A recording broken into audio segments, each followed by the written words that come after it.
veterans. Donna Payne, Quincy, Massachusetts. Thank you, O'Reilly, for your perceptive columns. The Gulf of America, that's the one I wrote yesterday. One of the best. Your voice is welcome for the fight for common sense. God bless you. God bless the United States of America. Merry Christmas. Well, thank you, Donna. Very nice of you to say. I put a lot of work into the columns, and you guys got 7 days to read them. So I hope you do. In a moment, something you might not know. Hey, the holidays are here. It's a great time of year, but also it's when everyone is traveling, gathering, and yes, spreading germs. That's why I wanted to tell you about All Family Pharmacy, a company that makes it easy to stay prepared and keep your household healthy. Please go to allfamilypharmacy.com/bill, order online. A licensed physician reviews it. Once approved, your medication ships right to your door, fast and secure. Whether you need ivermectin, antibiotics, or everyday maintenance meds, they've got you covered, all from the comfort of your home. And right now, you can save 10% with code BILL10 at checkout. So take care of yourself and your family this holiday season. Please visit allfamilypharmacy.com/bill. Use code BILL10 to stay healthy and ready. Yo, this is Vic. Vic for Vets is proudly honoring our veterans. Every Wednesday at 11:05, you'll hear about that day's honoree and their incredible service to our country. Hi, it's Ken. You want to nominate a veteran? Send their name, service information, and story to me, Ken, at newstalkstl.com. Brought to you by Alamo Military Collectibles and Monocle's Pizza. Together, let's celebrate the heroes in our community. Vic for Vets, where honor meets gratitude. If you're living with diabetes and using insulin, you know the pain of pricking your fingers over and over again. By wearing a small remote device called a continuous glucose monitor, or CGM, you can reduce the pain of pricking your fingers right away. If you're testing your blood sugar 4 or more times per day, injecting insulin 3 or more times per day, or using an insulin pump, call the Diabetic Health Hotline today. 800-515-2380. That's 800-515-2380. Paid for by U.S. Med. Now the O'Reilly Update brings you something you might not know. 60 years ago today, an animated special on CBS. The program will go on to be broadcast each December, streamed online 100 million times. Here is the story behind A Charlie Brown Christmas. The Peanuts crew first appeared in comic strips 10 years earlier. By the early 1960s, Charles Schulz's cartoon had gained enormous popularity in the USA and in Great Britain. Producers wanted to bring Charlie Brown to television in a series of specials. Schulz was on board with the project because it paid him a ton, but he did demand the scenery depict his childhood in St. Paul, Minnesota. He also required the soundtrack to feature jazz, his favorite genre. A Charlie Brown Christmas was completed just 10 days shy of its premiere. Many believed the special would be a disaster. Studio executives thought the movie might kill the comic strip. Some even wanted to cancel the entire broadcast. The program premiered December 9th, 1965, right before the season finale of The Munsters. Remember The Munsters? The special was viewed by 45% of all Americans watching TV. Critics praised the animated movie for its adult themes, contemplation of the human spirit, and the hardships of growing up. Many, like me, just found it entertaining. Charlie Brown and his crew were soon featured in other specials: Thanksgiving, Halloween, Valentine's Day, Easter. And here's something else you might not know. The soundtrack for A Charlie Brown Christmas is considered one of the greatest jazz albums ever released.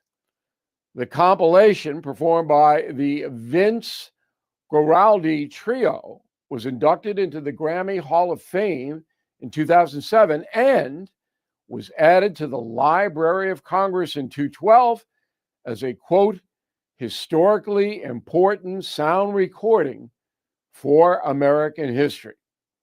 Way to go. Charlie Brown. Back in a moment.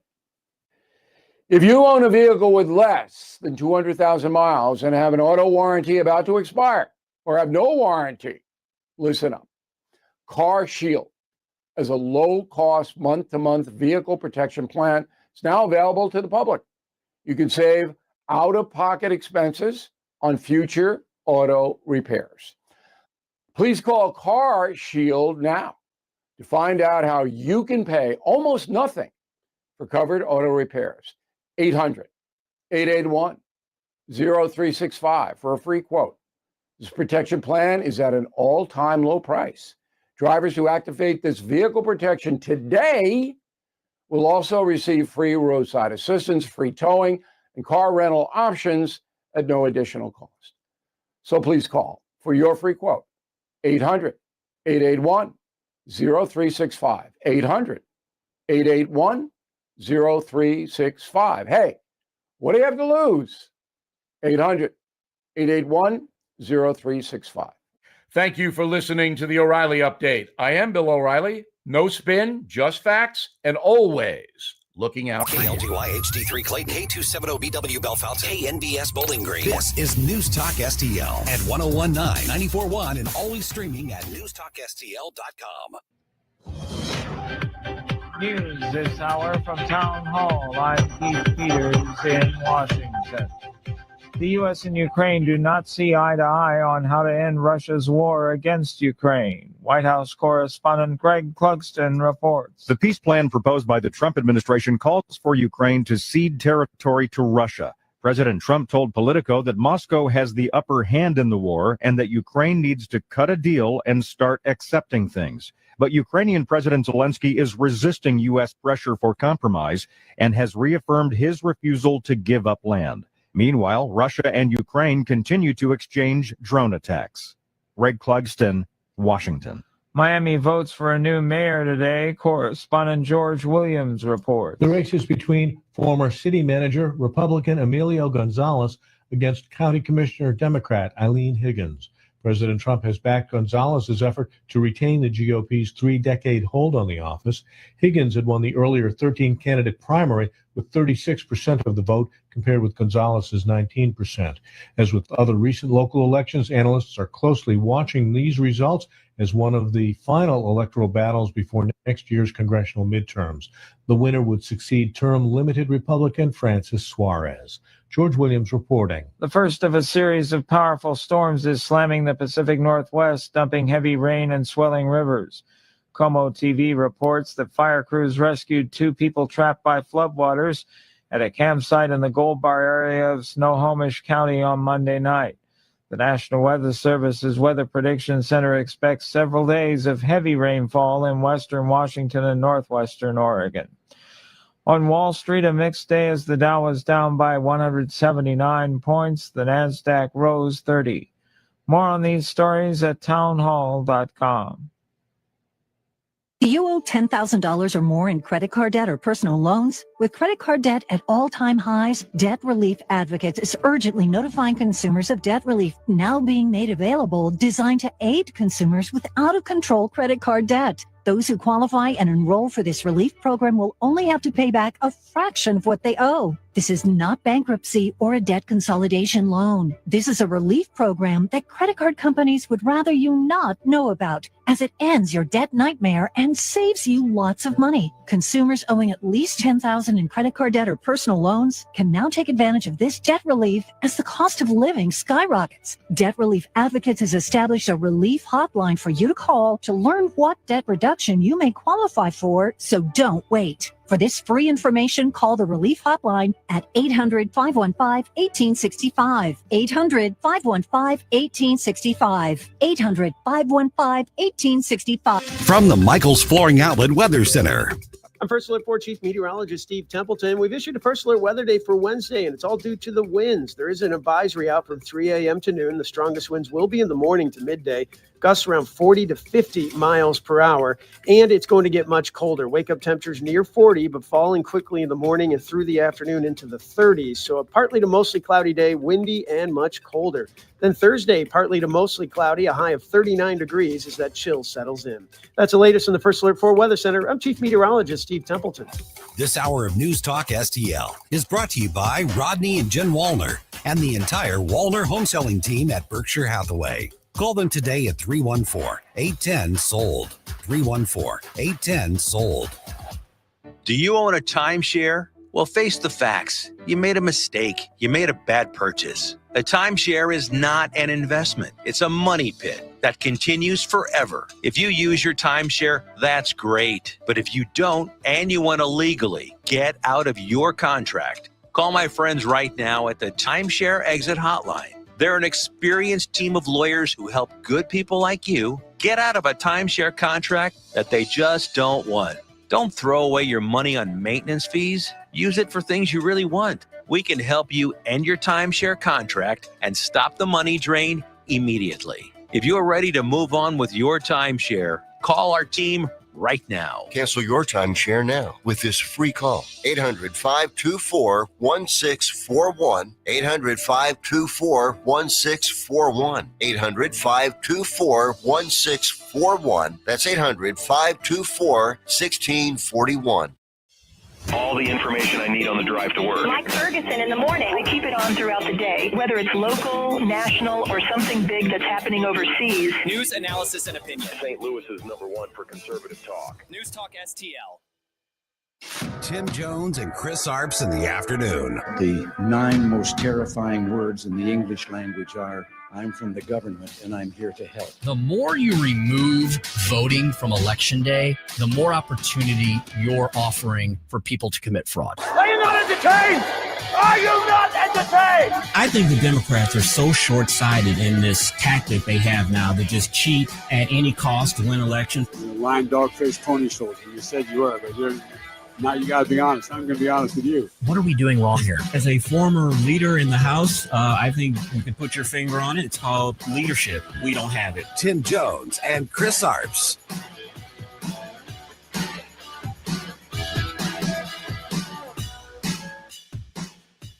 Congresswoman Jasmine Crockett, who is one of President Trump's most prominent critics in Washington, is now running for the U.S. Senate in Texas. The Democrat announced her candidacy at a press conference in Dallas yesterday. There are a lot of people that said, you got to stay in the House. We need our voice. We need you there. And I understand. But what we need is for me to have a bigger voice. Our political director at CBS News sat down with the chair of the DNC just days ago and had the opportunity to ask him about Jasmine Crockett's prospects. I've always taken the view that our job is not to put our thumb on the scale and say, this is the only type of candidate that we should run. That's up to the primary voters to make that decision. And once they've made that decision, then I and the Democratic Party need to fight like hell for whoever that nominee is, including candidates we might not agree with all the time. Not really a ringing endorsement there from the DNC chair regarding the announced campaign of crazy Jasmine Crockett. Missouri should be so proud. Yeah, she came from our homeland here, and she's in Congress now and then looking to be the next U.S. Senator from the great state of Texas. Welcome to the Tim Jones and Chris Arps Show. It is December the 9th, 2025, 4:07 in the p.m. here in the Heartland, 5:07 in the p.m., where my partner Chris Arps is today up in the mid-Atlantic northeastern region. Chris, how you doing? Where are you and what are you up to? I am in Atlantic City, Tim, today and tomorrow, and it's kind of a mini reunion with some of the folks that we went to Israel with over the summer, the Newsmax trip. One of the members, he is the founder of the Orthodox Jewish Business Chamber of Commerce, and so they're having a conference here tomorrow, and they have asked me to speak on some media issues. So it's here. It's kind of a reunion, and also get to give a speech on Black conservatism and how the mainstream media doesn't exactly treat us right. That will be an interesting and exciting discussion indeed. I know you will. I know you will represent News Talk STL well, and please say hello to all of our mutual friends for me too.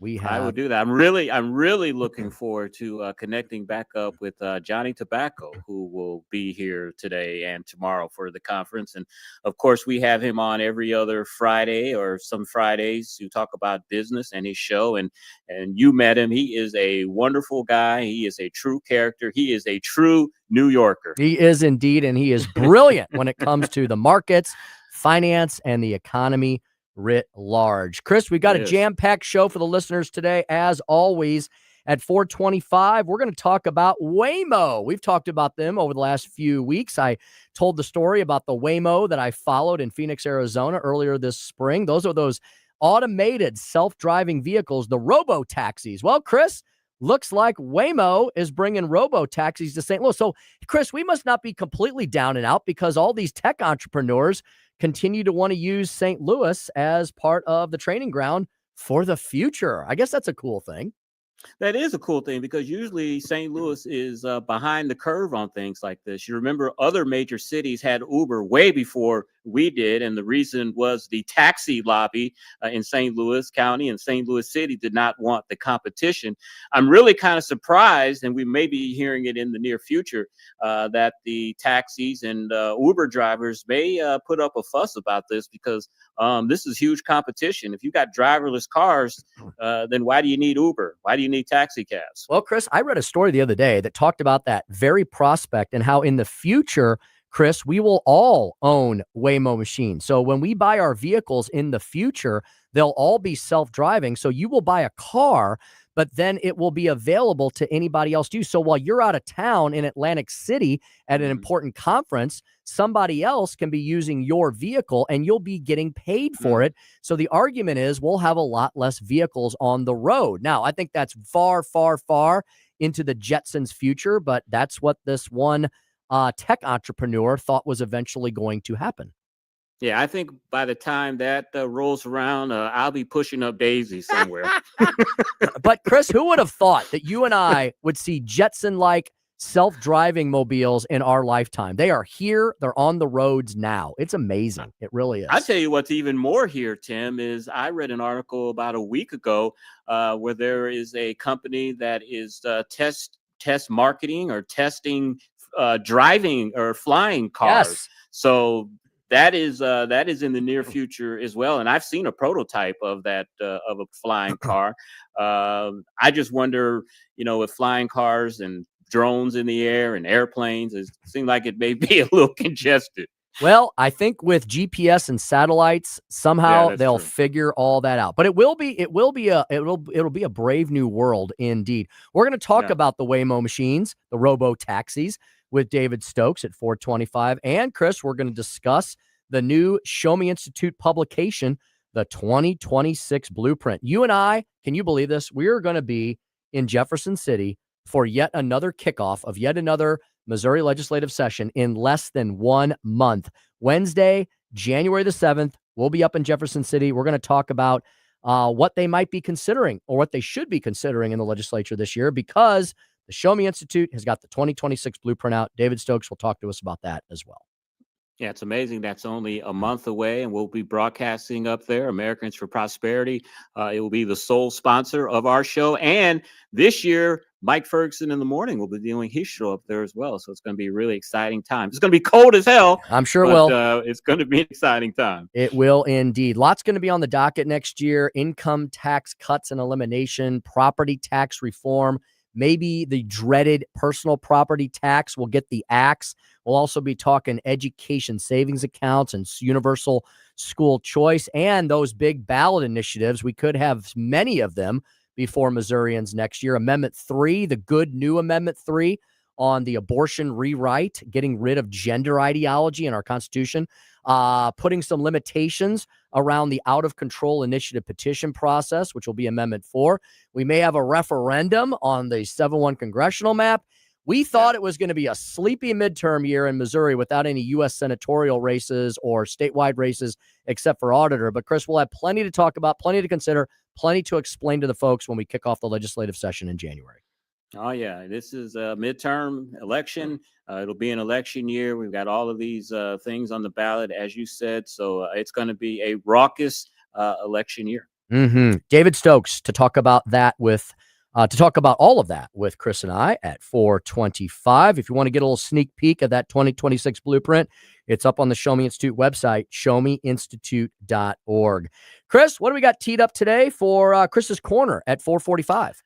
Well, yesterday I mentioned a couple of the potential 2028 presidential candidates, a couple of them that I missed. I'll tell you who that is. And President Trump did a wide-ranging interview yesterday with Politico, and I'm going to give you a few highlights from that article, from that interview. And if President Trump is involved, it was not a boring, sleepy interview. He said some things that some folks would consider controversial, and we'll go over that at Chris's Corner at 4:45. It never is. As much as much TDS as most of the national media has, as much as they like to rag on him and complain about him. Chris, a lot of the media types that have made their living off of their extreme TDS are going to be really sad when Donald Trump is not available to make headlines for them any longer. Well, you remember back in 2020 when he left the White House, all of the mainstream media outlets, they lost a lot of money. I mean, they hated him, but they covered him nonstop, and he was very good for the ratings. And when he left the White House, their ratings went down. So even though they do hate them, he's a good moneymaker for them. So you're saying it's a love-hate relationship when it comes to Donald Trump? Yeah. I think it's a lot more complicated than that, probably. Maybe more hate than love. Yes, indeed. yes. Speaker's stump speech at 5:07, crapping on the Constitution. I got a laundry list of items proving that today's Democratic Party, as much as they're starting to realize that maybe AOC and Jasmine Crockett and the rest of the squad aren't really good for their future with a majority of Americans, praise God, they continue to decimate our sacred document. You wonder if these people care about anything on which this country was founded. I'll break down some of that and more at 5:07. Chris, at 5:25, we got the good doctor up on the docket. We're going to talk about crazy Jasmine Crockett's bid for a Texas Senate seat, and we'll cover so many more of the headlines of the day. Oh, Chris, including all of the late-breaking news on the dueling Obamacare fix proposals that are up in the Senate. Senate Republicans today landed on a bill that does not include an extension of the Obamacare super subsidies. Democrats' plan, of course, takes those subsidies and supercharges them. It does not seem like this issue is going to get fixed before the end of the year because the House has apparently no plans to do anything on this issue before the end of the year. Yeah, these plans are coming out of the woodwork. Senator Thune yesterday endorsed one of the plans from Senator Mike Crapo, but there are 2 or 3 other Senate plans that are out there as well. The House possibly could have a plan. They said they were going to announce one either tomorrow or Wednesday. So a lot going on, or today's Tuesday. I'm losing track of days. Today or Wednesday. So lot going on. So here's the late breaking news from Fox News. The headline this afternoon is Senate Republicans land on Obamacare fix, tee up dueling vote with Dems. As you mentioned, they have settled on the combo Senator Cassidy, Senator Crapo plan. Senator John Thune announcing this afternoon that Republicans have coalesced around a proposal from Senators Bill Cassidy of Louisiana, who chairs the Senate Health Panel, and Mike Crapo from, do I call him? I probably shouldn't call him Crapo, right? Should I call him Crapo? I think it's Crapo. Crapo. I think it's Crapo. That's even better. Crapo. You don't hear much about him. He's from Idaho. No, don't hear much about him. But he chairs the Senate Finance Committee. They've set up these dueling proposals to be voted on Thursday. Neither one of them will likely get out of the Senate. The one from Crapo and Cassidy would abandon the enhanced premium subsidies from Obamacare in favor of health savings accounts, funneling the money that's gone directly to insurers. We've talked about that, right? How ridiculous that is. And instead would go directly to consumers. And that seems to be the plan that President Trump is more in favor of, is just taking that money that is within these subsidies and placing them in health savings accounts so people can purchase the insurance themselves. Tim, I didn't hear because, I've been traveling. The big elephant in the room, of course, is abortion. What is there anything in the plan regarding making sure that tax dollars aren't going to abortion services? This article does not reference that, but I am actually on a little Signal chat with a bunch of folks in D.C. who are working inside the Beltway on this very issue. And I can tell you that issue, Chris, has been a hot button one. And all of the groups like the Susan B. Anthony group, the Republican Study Group, the Pro-Life Caucus, which our own Congressman Bob Onder helps head up, they have all said that whatever plan is voted on by Republicans, it must include those HYDE protections, HYDE, that make sure that no taxpayer funds go for abortion services. So I'm going to presume that that's part of the Crapo-Cassidy plan. Otherwise, I doubt if Thune would bring it up. Yeah. And I just hope, and I know that they will, that when the Senate Republicans and House Republicans talk about their plan, is they talk about the reforms that they're doing within this plan. You know, they want people to at least pay $5, $25 for their insurance, have some type of skin in the game. I know there are recommendations to reform pharmacy benefit management companies. I know there are plans in there to make sure that people making $200,000 and $300,000 a year aren't eligible for these tax credits. I hope that they focus on that, and I think they could, if they do that, they can get some support for the American people. And right now, both plans, the Democratic proposed plan and the Republican proposed plan, Chris, they're both expected to fail because neither one of them is expected to have the 60 vote threshold. Neither one of them is expected to reach the 60 vote threshold that both of these would have to have, because they're not able to do this through reconciliation. They have to do this through regular order. Both of these plans, either one of them would have to have 60 votes. Right now, no Republicans are going to vote for the Democrat plan. And as of today, no Democrats have signaled they will vote for the Republican plan. So this will get pushed this will get pushed into 2026, into the election year. And Chuck Schumer and the Senate Democrats announced yesterday and last week that their bargaining position now is they want a 3-year extended clean benefits, no reforms, no anything. They want this extended for 3 years, which is coincidentally at the end of President Trump's term. And it's likely absolutely not going to happen. Exactly. Hey, before we go to break, can I tell you guys I got to scratch off a couple of items off my bucket list today. What did you do now?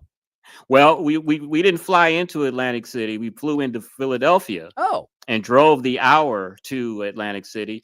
So, Tim, I had a genuine Philly cheesesteak at Geno's, which is one of the more famous Philly cheesesteak restaurants. And here was the thrill. I ran up the rocky stairs at the Museum of Art. Did Becky, and I didn't play collapse. Yeah, did Becky?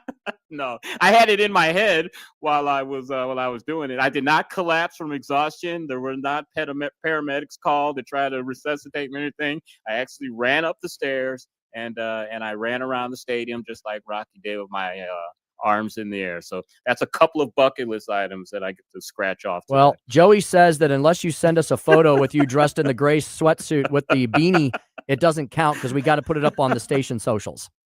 All right. Well, I actually do have a video on my Facebook page. Send it in. There we go. Yes. Joey, you ready to post that? With the Rocky music I'll go find playing. It. I'll share it right now. I didn't see that. Thanks for bringing it to my attention. Yeah, with the Rocky music playing, I have it in there. Fantastic. We'll definitely repost that.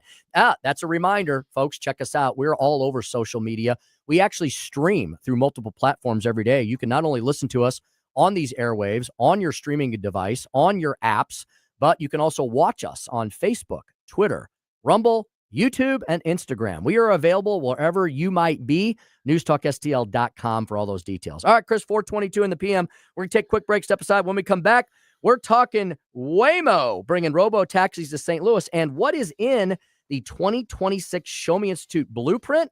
All of that with David Stokes next on the Tim Jones and Chris Arps Show, 101.9, 94.1, News Talk, STL. They call me Cuban Pete. I'm the king of the rumba beat. When I play the maracas, I go chick, chicky, boom, chick, chicky, boom. Yes, It's the Tim Jones and Chris Arps Show. When I start to dance, everything goes chick, chicky, boom, chick, chicky, boom. From the Michaels Flooring Outlet Weather Center. I'm First Alert 4 Chief Meteorologist Steve Templeton. We've issued a First Alert weather day for Wednesday, and it's all due to the winds. There is an advisory out from 3 a.m. to noon. The strongest winds will be in the morning to midday. Gusts around 40 to 50 miles per hour, and it's going to get much colder. Wake-up temperatures near 40, but falling quickly in the morning and through the afternoon into the 30s. So a partly to mostly cloudy day, windy and much colder. Then Thursday, partly to mostly cloudy, a high of 39 degrees as that chill settles in. That's the latest in the First Alert 4 Weather Center. I'm Chief Meteorologist Steve Templeton. I think you're a little confused. News, analysis, opinion. I've got something to say and I can't hold it any longer. 1019 and 94.1. You won't hear the truth anywhere but here. News Talk STL. News Talk STL.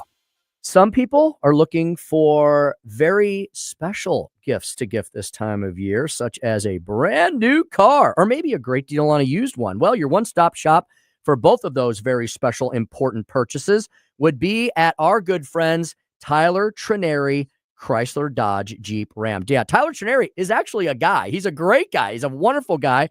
I've met him several times in person. He is a huge supporter of News Talk STL, and he's one of our newer advertisers this year. And that's why I want you, before you make any vehicle purchasing decisions, you really should check out Tyler Trineri. TylerTrineri.com, right off Interstate 44 in beautiful Pacific, Missouri. Why do people travel from all over the region, dare I say, all over the state of Missouri and beyond to go to Tyler Trineri? Well, it's because they've got something nobody else has.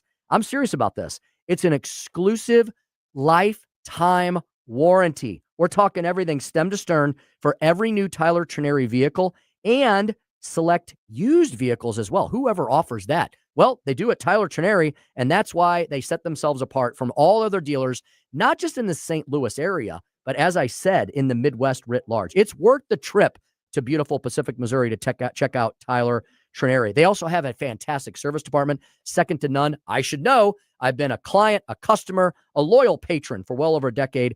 I love the service folks at Tyler Trineri. Annalisa has taken care of me for many years. She's wonderful.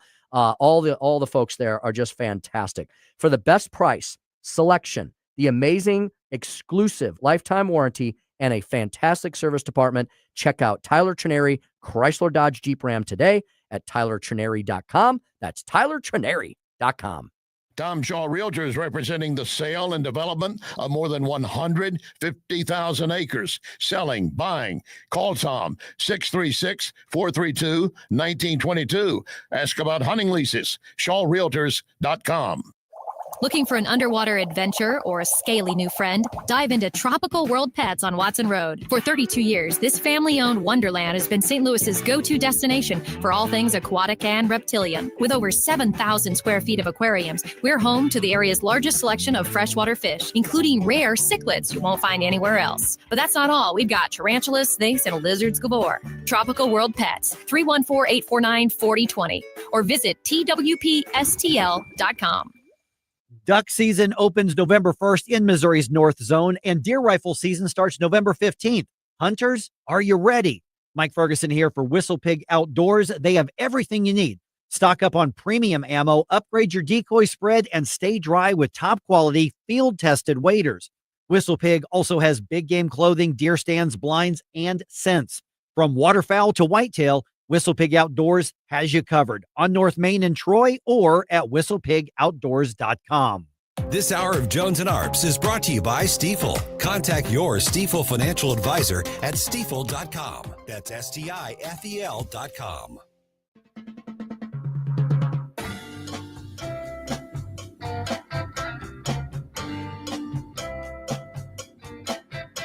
It's the Tim Jones and Chris Arps Show.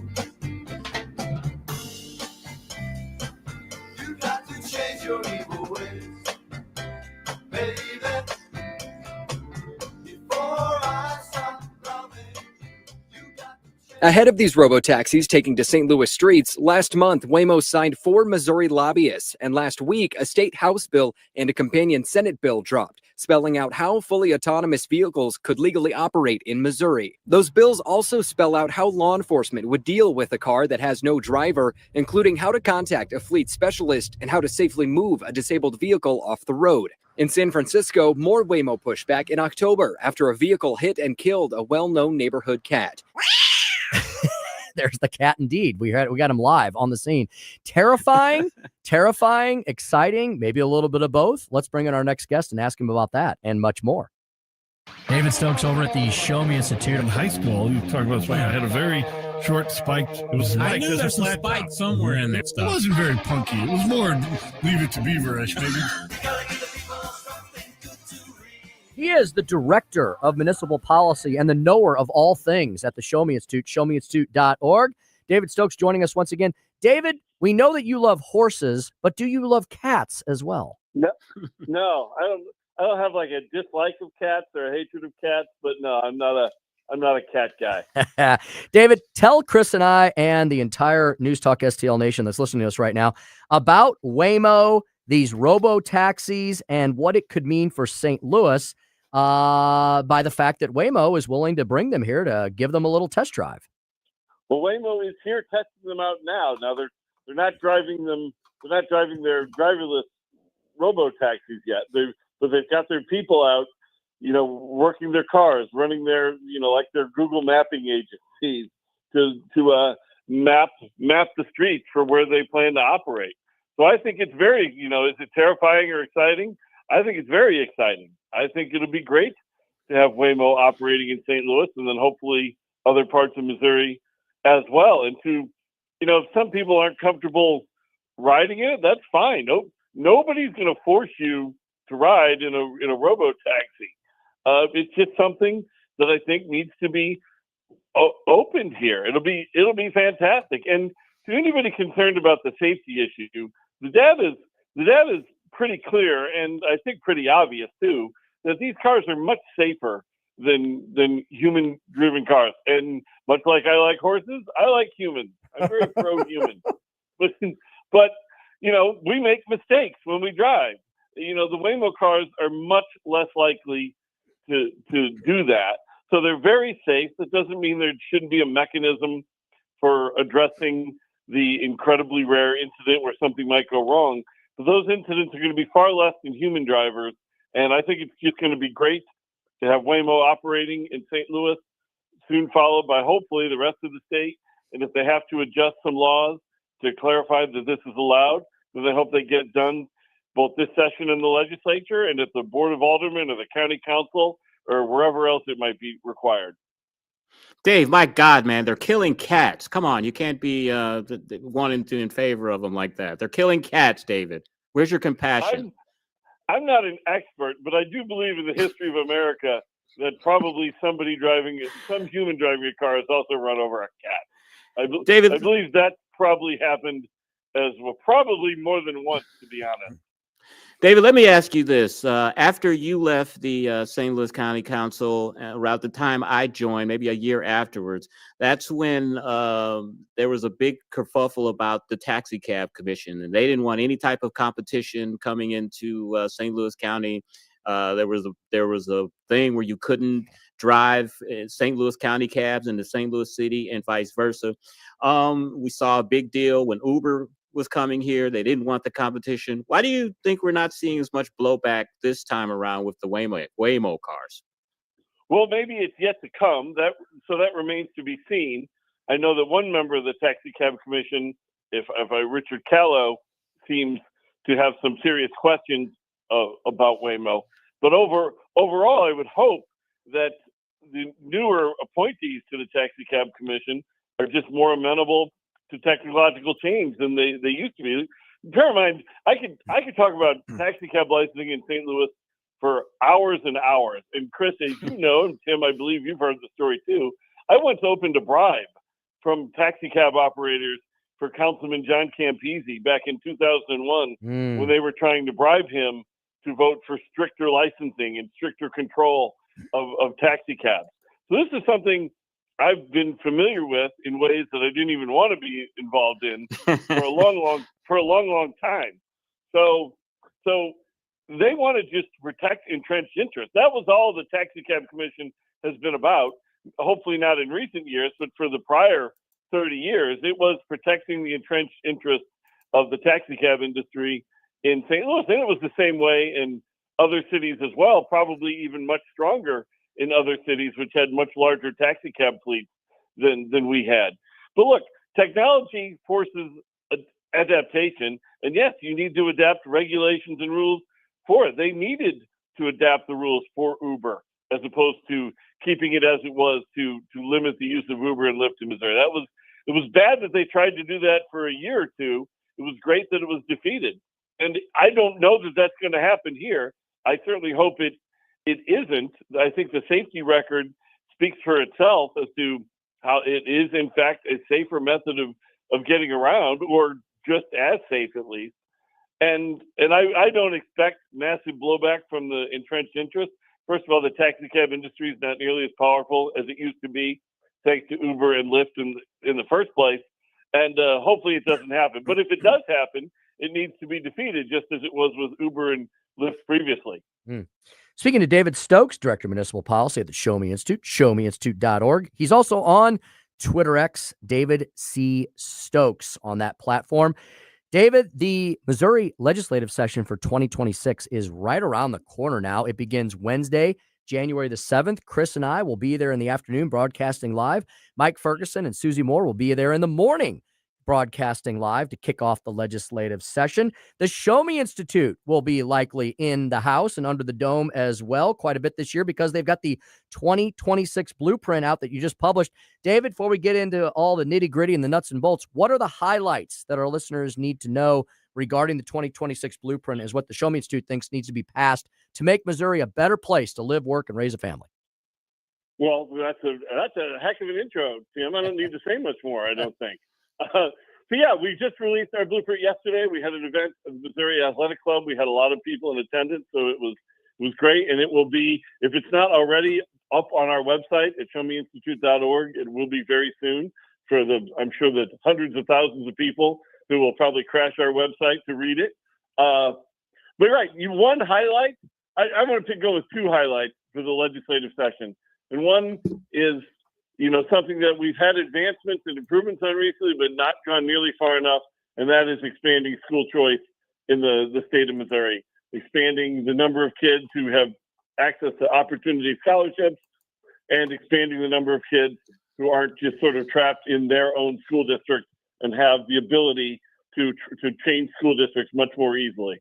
So that's one huge thing. And then the second thing I would say is and it sounds like the governor and legislative leadership is serious about this, and that's to further move Missouri away from dependence on the income tax. My colleague Elias Capellas talked a lot about this at the event yesterday, and how nobody says it's going to be easy, and nobody says it should be done in one fell swoop in 1 year, but to keep moving in the direction of changing Missouri's dependence on the income tax and lowering it and hopefully down to zero over a period of time would be wonderful for economic growth in that state. And the blueprint talks about ways to do that, what has to be involved. The key thing is limiting growth in spending. Like it will never be done if you keep the increased spending rates that we've seen for the past decade here. And with federal funds drying up, or at least being greatly reduced, spending cuts and spending discipline is going to be imperative. And it's going to be doubly so if we want to ever phase out our income tax. Dave, I know one part of the blueprint stresses nuclear energy and creating more electricity. I've expressed my concerns with nuclear energy. I know it's cleaner. My concern more than anything is what do we do with the waste? Talk about that, and talk about also within the blueprint, these consumer regulated electricity policy. Exactly what is that? Well, Mike, I'm not an expert in the latter. I'm not an expert in either, to be honest, but I've written about nuclear policy before. Now my colleague Avery Frank writes all about that. Let's take the second one first. Consumer regulated electricity, which Avery writes about, is simply allowing, in certain instances, companies to provide their own electricity for themselves off the grid, such as, a data center, if it built its own solar system or a solar power plant or other things, that data center could provide its own power for the data center. And then, hopefully that would help with the price increases that are sometimes related to data centers. So that's what a consumer electric system is. It's just allowing some level of off the grid electricity production by businesses themselves. would have been great for something like Noranda Aluminum a decade or so ago to sort of avoid the difficulties they had with the incredible electricity that's required to produce aluminum. The nuclear thing is even more important. Missouri needs to move forward and hopefully build a second nuclear power plant, maybe not as large as Callaway, but we need to get rid of the QIP laws, the construction work in progress, that were put there, at this point 45 years or so ago, in the express purpose to limit the production of nuclear, to stop nuclear power. And they've done it under the guise of controlling costs and prices, but it was really just there to stop nuclear power. And I've said that I think the biggest public policy mistake America's made in my lifetime is the moving away from nuclear power. We should have kept moving at it. Yes, the waste is an issue. They had a solution with Yucca Mountain. I hope I pronounced that right. That was stopped for political reasons. But the amount of waste actually generated by these plants, it's important to have a safe way to get rid of it, but it's not in any type of a level or a risk that should stop the expansion of nuclear power. And if we're looking for, people are concerned about rising electricity costs, and they have every right to be, but the best way to address that is expanding nuclear power in this state. That's just, I can't say the number win enough times to describe how much of a win-win-win to the 10th power this would be for the people of Missouri if we had significantly more nuclear power in this state. And David, isn't it true that, like with pretty much everything else that's got a technological or scientific bent to it, nuclear has advanced dramatically in the last many decades? We're not in the era of 3 Mile Island and any of the other disasters that occurred back in the day. And there's been very few of them that should be pointed out as well. We're in the era now of these small modular reactors. David, I believe Europe, many countries in Europe are almost entirely on nuclear at this point. And David, if we're going to win the arms race on AI and data centers, we're going to need a power source like nuclear, aren't we, into the near and far future? Absolutely. All that was very well said. You can never remind people enough that 3 Mile Island was not nearly as bad as people remember it having been. It was, the final safety precautions worked at 3 Mile Island. Some things went wrong, yes, but there was never some disaster. Nobody was killed at 3 Mile Island. I don't even believe anybody was seriously hurt, to be honest. It just so happened it came out just as that damn movie, The China Syndrome, was coming out at about the exact same time. So good timing for the anti-nuclear movement back in '79. And that really has hurt. And even in Fukushima, which certainly was a disaster, the tidal wave and the like, even that, was controlled by the Japanese to limit the damage outside of the plant there in Fukushima. Certainly, Chernobyl was, that was Chernobyl. That was awful. But I don't think that we're going to run nuclear power in Missouri like the Soviets ran it under the communists in the 1980s. I think it's clearly going to be much better run like it is throughout America, like it is through Western Europe. And just to clarify, my concern more is with what do you do with the waste, not so much the safety. I know that, precautions have come a long way since '79. It's what you do with the waste is my main concern. David, I want to ask you one final question. Alfred Montgomery is getting paid $10,000 a month while he sits in jail, and the person that took over for him is also being paid $10,000 a month. You want to weigh in on that? Well, you see, I guess until somebody is officially convicted of a crime, you can't force him to resign at that point. He is the boss. He is independently elected. Hopefully he won't be in that position for much longer. I'm talking about Sheriff Montgomery, of course, but I don't know how you don't pay him the job until he does something until the process, and we are moving through the process to remove him from office. Thankfully, as I've said before, if we learned anything from the Kim Gardner saga, it's that people should have moved much more quickly to remove her from office. The state authorities and other competing local officials are doing a much better job to get Montgomery out of office. But until there's some type of final conviction, I guess you hate to say it, but I guess he keeps his payroll. He's not going to fire himself. He's an independent elected official. So I guess the process has to complete before he can stop getting those paychecks, and let's just hope that the process is completed soon, fairly and justly, but soon. Mm-hmm.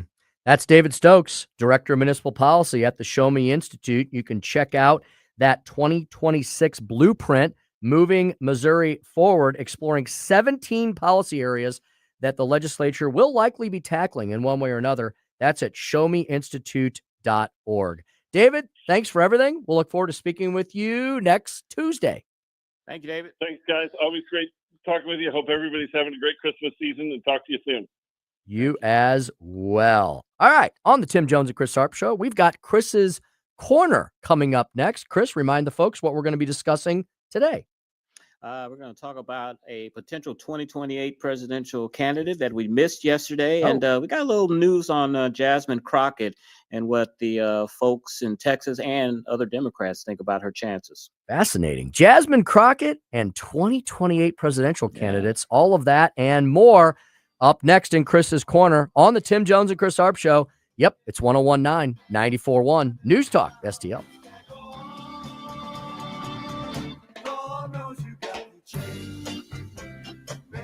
Follow us on Rumble at News Talk STL.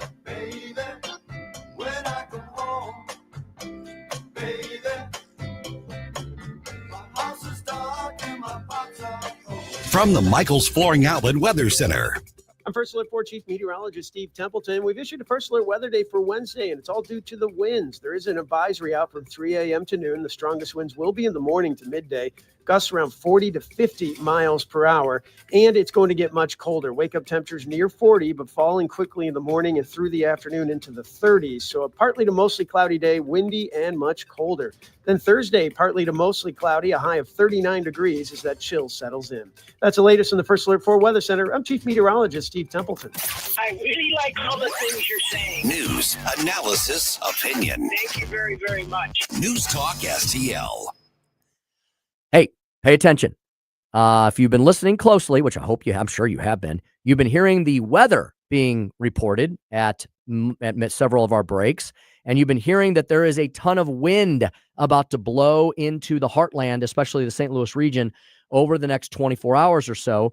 So you might need the services of this next awesome advertising sponsor that I'm going to tell you all about. And they're not just advertising sponsors. They're very good friends of the station and of yours truly. Chad Hansen and the gang at Hansen's Tree Service, hansenstree.com. I'm going to say that again, hansenstree.com.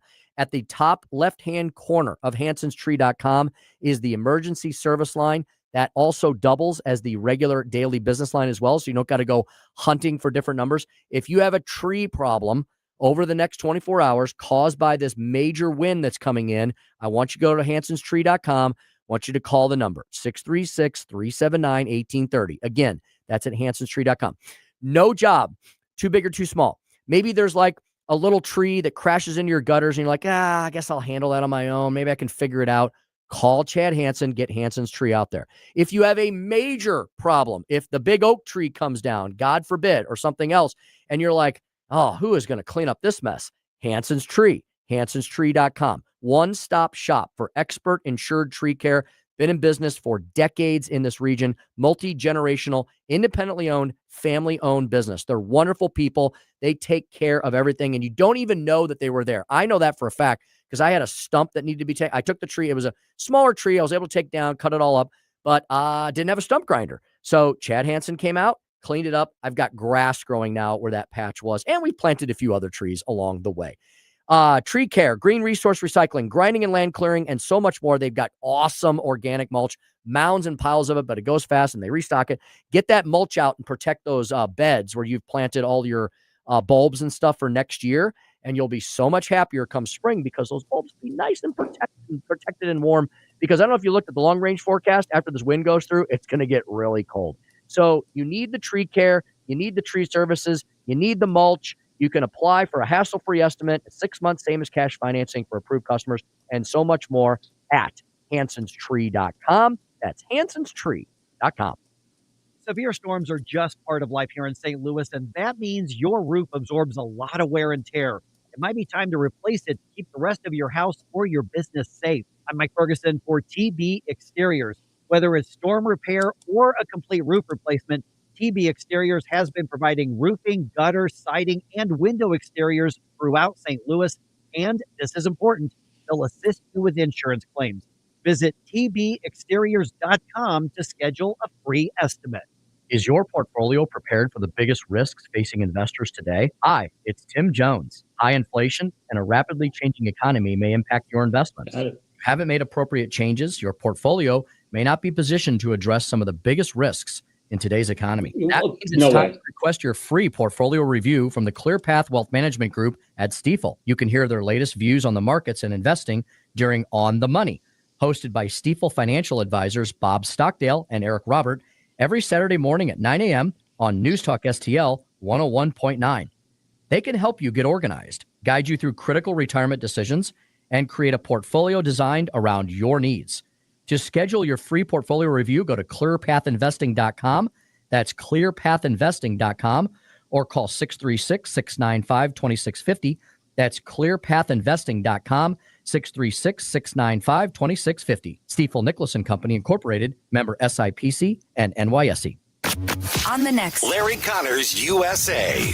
Today's story behind the story, the 1990 warning that Missouri and neighboring states would shake with a major quake. Larry Connors USA. Now weeknights 6 until 8 on News Talk STL. This hour of Jones and Arps is brought to you by Stifel. Contact your Stifel financial advisor at stifel.com. That's STIFEL.com.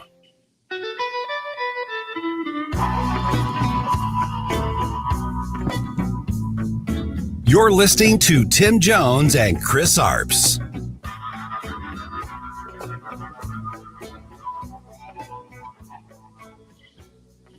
Those at the bill signing today say that this new law sets into stone the protections that Illinois residents once took for granted. The law bans civil immigration arrests in and around courthouses in the state. It also holds federal immigration officers accountable through a new state civil rights law that allows people taken into custody by those agents to sue those agents for up to $10,000. Hospitals in the state must now safeguard patient information.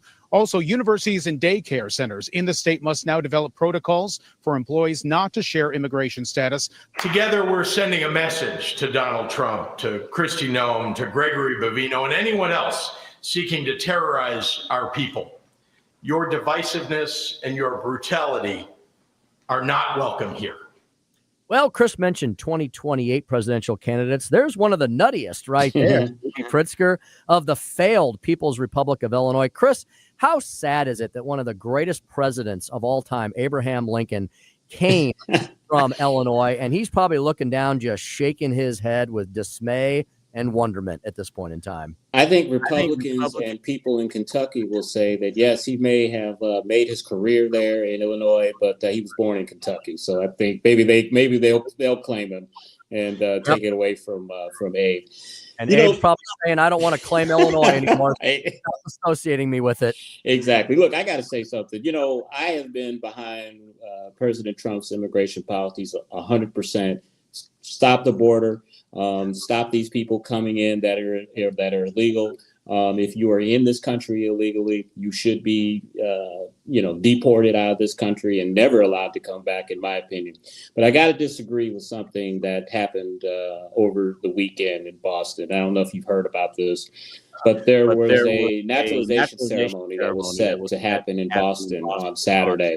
And these people got notices, about 5 people, potential citizens, got notices that their potential citizenship had been canceled, and that they were all set to be sworn in as United States citizens on Saturday. And when they showed up, they were told that it's been canceled for them. They can't become citizens.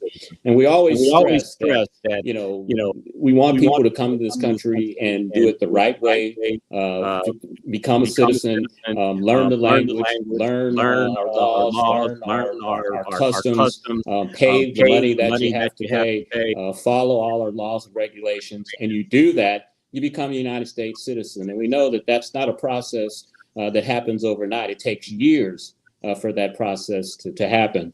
And I just don't know if I agree with kind of pulling the rug out from under these folks on the day that they were supposed to be sworn in and naturalized as citizens. I agree 100% with the president's policies, what he's doing. I don't know if I so much agree with that one. Now, why did that happen? Was there a reason given? Were these people found Yes. out to be on the terrorist watch list, or what was going on there? No, they were part. The president has designated 19 countries that these people can't come into the country from 19 different areas. 5 of these people came from these countries where the president has put a stop on immigration from there. And that's why they were not able to participate in the naturalization ceremony. I don't know if I 100% agree with that. Yeah, I am very concerned these days, though, about what's happened with. We've got to do some major, massive reforms, because we obviously had an Afghan, a naturalized citizen who everybody thought was safe and fine to be here, who gunned down 2 National Guardsmen 2 weeks ago. So I understand. Some may call it a knee-jerk reaction, but we've obviously got a major problem in this country. We've been saying for the last 4 years, just wait until something horrible happens. And we kept saying we hope nothing horrible does happen, but we have got to do something to fix the damage that Joe Biden did to this country when it comes to illegal immigration. And on another issue, during the break, I went on ChatGPT and I asked it, under Missouri law, can a sheriff be suspended without pay? And it says that they can under certain circumstances, but the practice is complicated and uncommon, but that can happen. And I'm just wondering why that process wasn't pursued. I mean, Alfred Montgomery is sitting in jail making $10,000 a month, and his replacement is getting paid the exact same amount. That's just ridiculous to me. And I think there should have been something done to suspend him and to make sure that he's not getting paid by the taxpayers while he's sitting in an Illinois jail. Yeah, that's just outrageous to me. The insane saga of Alfred Montgomery rolls on. Chris, would you like to do a little Chris's Corner this afternoon? Let's do that. Chris.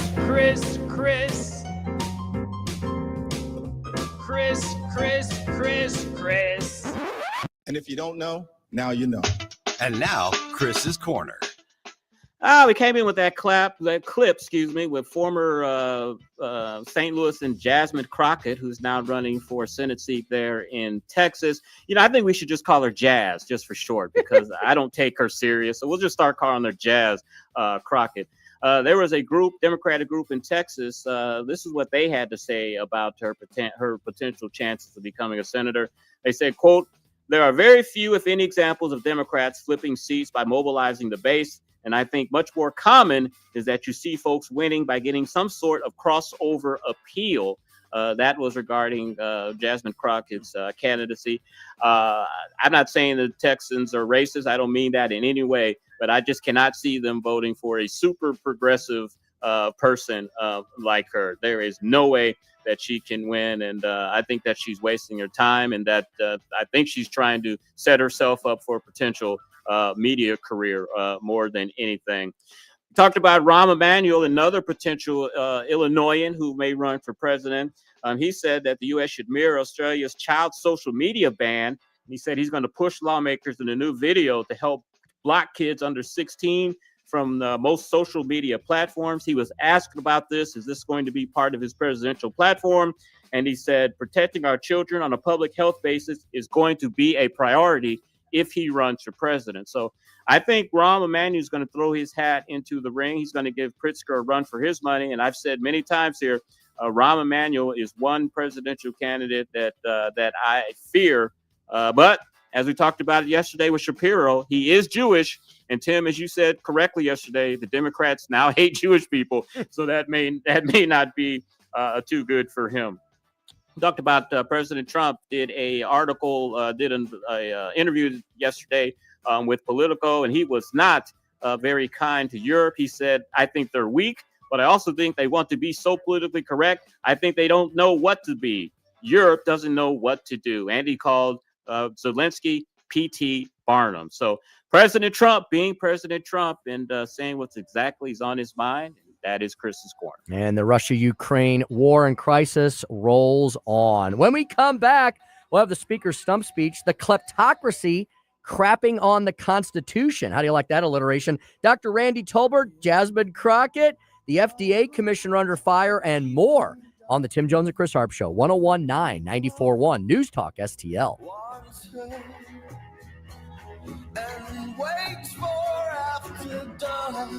Jamie Allen here, tossing and turning over retirement worries. You're not alone. 3 out of 4 Americans share your concern about having enough saved. But here's the thing. A comfortable retirement isn't out of reach, even if you're planning for 30 or 40 years ahead. Every day, Jeff Portman from the Gemini Wealth Group helps people avoid the critical mistakes that can derail their retirement. Build your path to financial confidence. Visit GeminiWealthGroup.com or call Jeff directly at 314-888-0123. Securities and advisory services offered through LPL Financial, a registered investment advisor. Member FINRA, SIPC. I'm Dr. TJ, owner of the Institute of Natural Health, co-owner of Optimal Nutraceuticals, and the host of Wellness One. Wellness One is designed to cut through the nonsense and provide you common sense science-based information regarding health and wellness. On the show, we discuss topics like thyroid health, gut health, hormone optimization, and many others. Our show airs Saturdays at 10 a.m. and 2 p.m. and Sundays at 11 a.m. and 3 p.m. right here on Newstalk STL. And you can visit us at inhstl.com. That's inhstl.com. Is diabetes keeping you from enjoying life's special moments? At US Med, we understand the challenges you face, and we're here to help. With US Med, I can finally manage my diabetes without it managing me. US Med offers a wide range of services to simplify your diabetes care. Personalized care plans, convenient access to cutting-edge diabetes tech, and knowledgeable support. Plus, we'll check your insurance so your diabetes care may be covered at little or no cost to you. With US Med, I feel confident and control of my diabetes. I can finally live my life to the fullest. Don't let diabetes hold you back. Choose US Med and experience better birthdays, better adventures, better anniversaries, and better everything. Call now. US Med. Better service, better care. 800-515-2380. 800-515-2380. 800-515-2380. That's 800-515-2380. KLGY HD3 Clayton, K270BW Belfast, KNBS Bowling Green. This is News Talk STL. News this hour from Town Hall. I'm Keith Peters in Washington. President Trump expects his new Fed chair to immediately cut interest rates. White House correspondent Greg Clugston reports. Ahead of this week's meeting of the Federal Reserve Board and its decision on interest rates, the president is laying out his expectations for the person he'll appoint to lead the Fed next year. He told Politico that immediately cutting interest rates will be a litmus test for whomever he appoints. Current Fed Chair Jerome Powell's term expires next year, and White House economic advisor Kevin Hassett is seen as the front runner to replace him. Greg Clugston, Washington. Expect more Epstein documents to be made public after a judge approved the release of materials related to the sex trafficking case against former confidant Ghislaine Maxwell. Correspondent Marcela Sanchez reports. In recent submissions in Manhattan federal court, the department said the materials would include 18 categories, including search warrants, financial records, survivor interview notes, electronic device data, and material from earlier Epstein investigations in Florida. Following the passage of the Epstein Files Transparency Act last month, the Justice Department is required to provide Epstein-related records to the public in a searchable format by December 19th. Maxwell was convicted of sex trafficking charges in December 2021 and is serving a 20-year prison sentence. I'm Marcela Sanchez. President Trump will road test his claims he's fixing Americans' affordability woes at a nighttime rally in Pennsylvania. The president is heading Tuesday to Mount Pocono, in a county that flipped his way in 2024, helping him win the swing state and return to office. On Wall Street, the Dow down by 179 points, the Nasdaq rose 30, the S&P declined 6. More at townhall.com. Wesley Financial Group is not a law firm. Hi, I'm Chuck McDowell, the timeshare cancellation guy. In 2011, I founded Wesley Financial Group with one goal in mind: to help honest folks out of their timeshares permanently. Today, I run Wesley with my 2 sons, a real family business, treating every client and every employee like we'd want our own family treated. That philosophy has helped us grow into the largest, most trusted timeshare cancellation company in the United States. Fortune magazine even recognized us as one of the best places to work. Why? Because we genuinely care. In fact, some of our former clients were so moved by their experience working with us, They joined our team so they could help others to timeshare freedom. If you're stuck in a timeshare, give us a call. Let our family help your family. Call Wesley now for your free timeshare exit kit. 800-822-1716. 800-822-1716. 800-822-1716. From the Michaels Flooring Outlet Weather Center. I'm First Alert 4 Chief Meteorologist Steve Templeton. We've issued a First Alert weather day for Wednesday, and it's all due to the winds. There is an advisory out from 3 a.m. to noon. The strongest winds will be in the morning to midday, gusts around 40 to 50 miles per hour, and it's going to get much colder. Wake-up temperatures near 40, but falling quickly in the morning and through the afternoon into the 30s. So a partly to mostly cloudy day, windy and much colder. Then Thursday, partly to mostly cloudy, a high of 39 degrees as that chill settles in. That's the latest in the First Alert 4 Weather Center. I'm Chief Meteorologist Steve Templeton. This hour of News Talk STL is brought to you by Stifel, serving investors for over 130 years. Contact your Stifel financial advisor at stifel.com. That's STIFEL.com. Hey, folks, Jamie Allman here for Newsteader's Fine Jewelry right there at Doherty Ferry and Big Bend. WowDiamonds.com. It's Wow Diamonds for a reason. These are beautiful lab-grown diamonds. They are gorgeous. They will blind you when you walk in and see them, but that's a good thing. Great engagement sets, wedding sets, all these beautiful God-created gems, sapphires, rubies, you name it, garnets, and also all the gold you need, and the famous bull of a watch, WowDiamonds.com. Now you can fly anywhere in the world and pay discount prices on your airline tickets. Book a flight today to London, Paris, Madrid, or anywhere else you want to go and pay a lot less guaranteed. Call the International Travel Department right now at Low Cost Airlines. 800-515-2397. 800-515-2397. That's 800-515-2397. If you have a phone, you have a radio. Yes, I listen on my phone. Download the all-new News Talk STL app. Love the all-new News Talk STL app. It is awesome. And listen anytime. Love the News Talk STL app. Anywhere. Tim Jones and Chris Arps in the afternoon. The 9 most terrifying words in the English language are, I'm from the government and I'm here to help. The more you remove voting from Election Day, the more opportunity you're offering for people to commit fraud. Are you not entertained? Are you not entertained? I think the Democrats are so short-sighted in this tactic they have now to just cheat at any cost to win elections. Lying dog-faced pony soldier. You said you were, but now you got to be honest. I'm going to be honest with you. What are we doing wrong here? As a former leader in the House, I think you can put your finger on it. It's called leadership. We don't have it. Tim Jones and Chris Arps.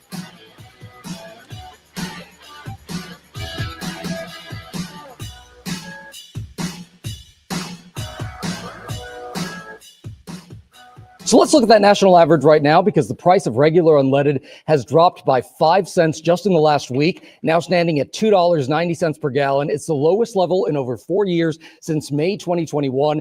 That's down 17 cents from a month ago, 7 cents lower than a year ago. So why is this all happening? Well, crude oil prices are down, and so is demand. We've also switched to the cheaper winter blend, so take advantage now, because those prices will rise again as we start heading into spring. And welcome back to the Tim Jones and Chris Arps show. It's December the 9th, 2025. Happy Tuesday. It's 5:06 in the p.m. We'll get into that clip there in a second. I want to remind everyone, I just went outside our studios to hit the facilities, came back in. The red barrels are overflowing. Yes, our canned food drive continues. Please donate. Continue to donate. Chris, we're over 600 pounds of donated product already, and we still have several weeks to go. We want to thank everyone in News Talk STL Nation for donating all sorts of non-perishable items. Yes, of course, that includes food. It also may include new unwrapped toys. You can drop those off. Think, Toys for Tots, same concept there. You can drop those off in the red barrels. You can also drop off toiletry items, things that people use around the home, anything that's non-perishable that people might not be able to afford, or they may be stretched really thin these days, still recovering from all that Bidenflation. We want to help folks out. Everything goes to Feed My People, which is a great local charity. Everything stays right here in the Eastern Missouri region. NewsTalkSTL.com for the 10 locations where you may donate all of the items mentioned above. Yeah, my heart leapt for joy when I came in Monday and I saw that barrel that was filled back up again. They came and picked them up last week, emptied them, came back, it's filled back again. So, as we always say, the audience of News Talk STL have big hearts, and you guys are showing it big time. The other thing you can do at newstalkstl.com when you're checking out where you can drop off all of the items we just discussed in all those big red barrels all around town. And folks, by the way, they're not all just in St. Louis. We got stuff up in St. Charles and in the other hinterland counties where we know a lot of our listening audience is. So there's a red barrel somewhere near you. While you're at newstalkstl.com, you definitely need to sign up for the big giveaway. We've got the conservative Christmas stocking stuffer. Joey, we haven't had a chance. We've been so busy. I haven't had a chance to talk to you much this afternoon. I know that you are you're working heartily on this. You know, we got a lot of what do folks need to do, Joey? Go to the website and then do what? newstalkstl.com/Christmas is the URL, and there is a little entry form. If you don't see it, just refresh the page. Enter as many times as you like, and of course, on December 23rd, we'll pick a bunch of winners. Like, I see that we're giving away $500 gift certificate to Newsteaders, but we've got a bunch of other sponsors: Havana 1961, Trolley Stop, Whistle Pig, Gulf Shores, Small Cakes Cupcakery, and those guys have given like dozens of gift cards each. So there's going to be too many winners. It's going to be crazy. Yeah, Chris, we're very blessed. We have Joe and Jeff, our owners, working very hard on all of our investor and advertiser relations. We also got super salesman Ethan and his big hot rod running around town. How can you miss the guy? He has been a godsend for us. We're very blessed to have him, and we're very blessed to have a multitude of advertisers. Just on our little show alone here today, you're hearing from 4 different advertisers who support the Tim Jones and Chris Arps show exclusively: Tyler Trineri, Hanson's, Royal Bank, STL Windows. We have dozens and dozens of advertisers that you hear throughout the day. Well, they're all Chris donating stuff, so tons of our listeners can win gift cards to then patronize their services and their establishments. I think it's wonderful. It is. And they say conservatives have cold hearts. BS. We've got great sponsors. We've got great listeners. And again, we want to thank you for showing that generosity by helping those that are less fortunate during this holiday season. Played a little clip there about the fact that gas prices reaching an all-time low. Chris, I saw that today as I was driving to the studio. Saw a gas station here in the county of St. Louis, right? Not the lowest tax county in the state, that's for sure. Probably one of the higher tax, if not the highest tax counties in the state. Gas at $2.69 a gallon. My understanding is there are now 35 states that are below $3 a gallon, and I think there's another 20 states that are below $2.75. You can't give all the blame or the credit to the president, but their policies do have an effect. Because, Chris, we saw during Biden, all the gas prices did was go up every single week, every single month, every single year. Isn't that magical? Once we have a new president who's a Republican, they start coming down. Well, I can tell you, we rented a car here in Atlantic City, in Philadelphia, and drove to Atlantic City. Prices quite aren't as low as they are in the Midwest. We saw $3 a gallon here in New Jersey, but I'm sure it was much higher before that. And one of the reasons that we said that is happening is because President Trump has an excellent relationship with the Saudi prince, who are the major exporters of oil, and they agreed to pump more oil, even though it's costing them money. But they like President Trump. They like the United States, want to do business with the United States. And so they are pumping an excess amount of oil, including the production that we have in the United States. And so that is making gas prices lower here. And it's just in time for the holiday season when everybody gets on the road to visit grandma and their relatives for Christmas. Yep. Oil, like corn or rice or anything else, is a commodity. It matters what happens to commodities everywhere on the planet. And so, Chris, making the point that we've got the OPEC nations pumping more oil, we're doing it here too. What the Biden administration did was shackle our energy industry. Yeah. And so every little bit matters. And so when you say no more leases, or we're not going to allow an oil derrick to go, off the coast of the Gulf of America, that affects the worldwide price. And so when everybody is trying to unleash energy potential, whether it's in the U.S. or around the globe, it matters. And you've seen energy production being unleashed here on the homeland as well. It all goes into the cake that's baked around commodities. Yeah, and I think you see higher oil production here in the United States Also, because when President Trump came into office, he got rid of all of Joe Biden's green energy programs that were put in his big spendulous bill back in 2020. So all those factors put together means more oil being pumped and less gasoline prices for us. Before we go forward, I want to clarify our discussion from last hour about the immigration situation, the naturalization service. I did look it up. The Afghan national who drove across the country and killed or shot and killed the 2 National Guardsmen, killed one of them. He was not a citizen. He had gained his asylum, but he was not a citizen yet. What was he called? Was he what was his terminology? Naturalized citizen? There was some kind of terminology he was under. He gained his asylum in this country, but he was not a citizen at all, not yet. Yeah, he was on his path. Yeah, he was allegedly vetted though by somebody, and he was allowed to be here. So my point is, everybody that came in under Biden's years needs to be re-vetted. I don't care where you came from. I don't care where you are in the process. I'm worried about Americans being put at risk because of foreigners that we've allowed to come to this nation. I'm sorry if I sound xenophobic, but I'm absolutely terrified about the 10 to 20 million people that have crossed illegally into this nation.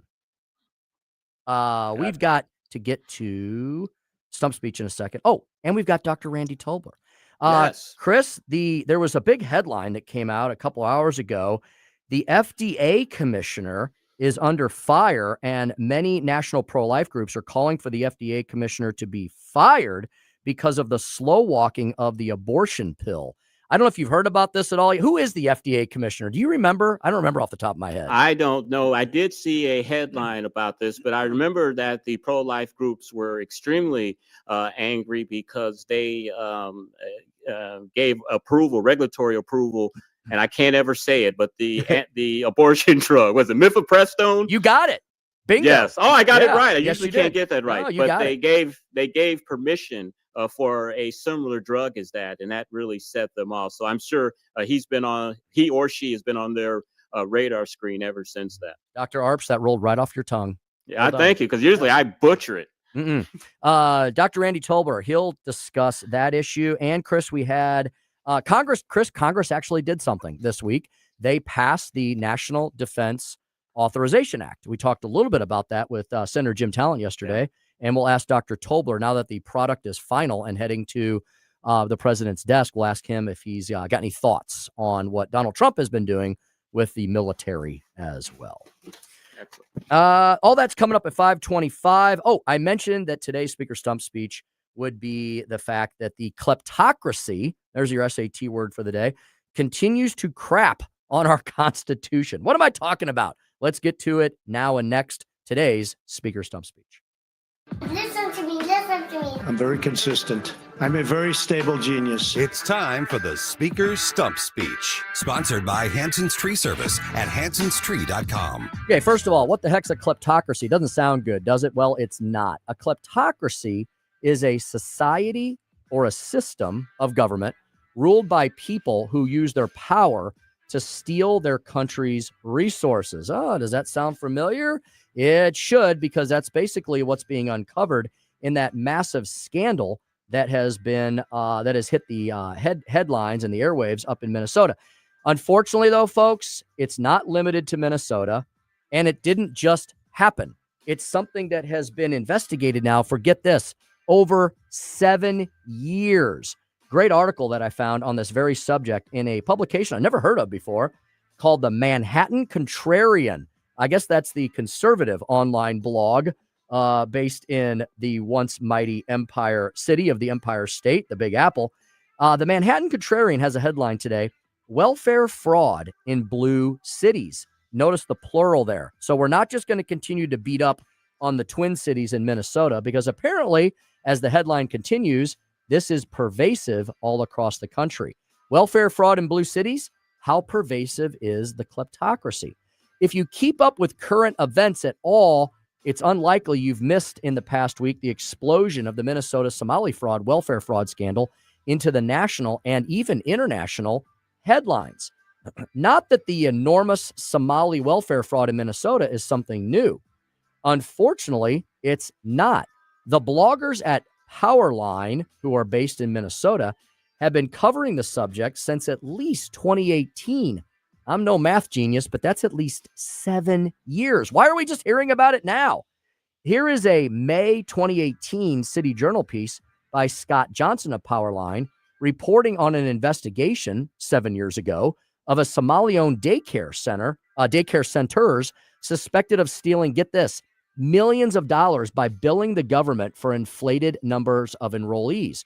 But things really got going when the pandemic, many of us call it the plandemic or the scandemic for very good reason, because so many bad things happen, not just the stuff that we're most familiar with, but all that undercurrent stuff.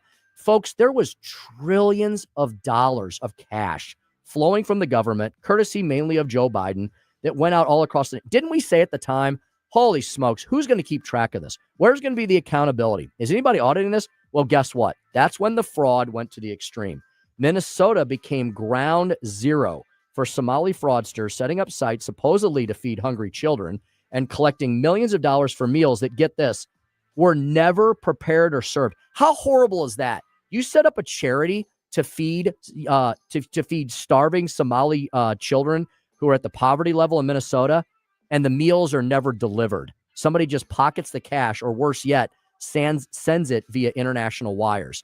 Federal indictments for this fraud, including 47 people charged in the first indictment, began to issue back in 2022. Hey, I'll point it out, notably, that's during the Biden regime, so at least there was one thing going on correctly. Dozens of articles at Powerline have traced the scandal since at least that time, revealing that the scope of the fraud has gradually gone from the millions to the hundreds of millions, and now most recently, in the headlines that we saw last week, into the billions of dollars. Yet somehow, the Manhattan Contrarian points out, this multi-billion-dollar scandal didn't make it into the national press until the New York Times finally jumped in on November 29th of this year. Yeah, like last week, with a long article headlined, "How Fraud Swamped Minnesota's Social Services System on Tim Walz's Watch." Let's stop there for a minute. If the New York Times, the old gray leftist lady, is going to attack the former vice presidential candidate, beloved liberal lunatic Tim Walz, you know that this thing is a scandal of epic proportions, and it's gotten so bad that even the New York Times finally has to cover what the Democrats have been doing. The Times said this: "The fraud scandal that rattled Minnesota was staggering in its scale and brazenness. Federal prosecutors charged dozens of people with felonies, accusing them of stealing hundreds of millions of dollars from a government program meant to keep starving children fed during the COVID-19 pandemic. At first, many in the state saw the case as a one-off abuse during a health emergency, but as new schemes targeting the state's generous safety net programs came to light, state and federal officials began to grapple with a jarring reality. Over the last 5 years, law enforcement officials say, fraud took root in the pockets of Minnesota's Somali diaspora as scores of individuals made small fortunes by setting up fake companies that billed state agencies for millions of dollars worth of social services that, get this, were never provided." End quote. That's the New York Times, folks, not Fox News or redstate.com. The article goes on in great detail as to how this fraud is happening, not just in Minnesota, but around the country. Yesterday, station KTLA in Los Angeles, on the other side of the nation, broke the story of a new scandal there, where 11 LA County employees have been charged with collecting pandemic unemployment benefits while working full-time for, guess who? The government.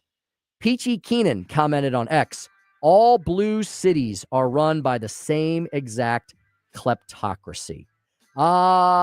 In conclusion, Manhattan Contrarian says that they suspect that it's completely pervasive, that organizations receive large amounts of government funds for welfare programs, then are expected to and do provide political support back to the very politicians, Democrats, that arrange for the funding. The political support could be campaign contributions, campaign workers, door knockers, or phone banks, or even direct advocacy. The teachers' unions are undoubtedly the ones who have perfected these techniques beyond the level of anyone else. The handout state, the kleptocracy, is inherently corrupt. And that's the Speaker's stump speech for today. Chris, how sad is it that there are people out there who truly are deserving of the social safety net, and the resources never get to them because somebody else steals them and sends them Lord knows where. And what's really sad about this Somalia thing is that, they come from a country where people are starving, where people have famine, and where there's warfare. And then to come to the United States, a country of plenty, a country with opportunity, and you do that to children that came from an environment that was like that. That's just horrible. We talked about this on a Newsmax segment a couple of weeks ago on Wendy Bell's show, talking about just the rampant crime and fraud when it comes to Democrats and these charity programs. And it's to the point where you almost don't want to give to charity now because you don't know if it's going to where you think it's going. And just a staggering amount of money, $1 billion. This is the greatest charity fraud of the government of all time, I think. $1 billion these people were able to steal over a few years. Great point indeed there. In this season of giving, make sure that you're giving to people that you know and trust. And the best charities to give to are the ones like we're working with, Feed My People, which are local. You know these folks, you know who's running it. You literally see the food and the giving go out to the right places. So I would do your homework on charities. The best giving is probably local giving, and that's what we're doing here at News Talk STL. Great point there by Chris Arps indeed. Chris, we're going to step aside, take a quick break. We're going to come back with Dr. Randy Tobler. How's that? Let's do it. All righty. Indeed. Dr. Randy Tobler coming up next. Jasmine Crockett's bid for a Texas Senate seat. The FDA commissioner under fire regarding mifepristone, the approval of the National Defense Authorization Act. We'll cover all that and more with Dr. Tobler on the Tim Jones and Chris Arp Show. 1019 94.1 News Talk STL. Follow us on Rumble at News Talk STL.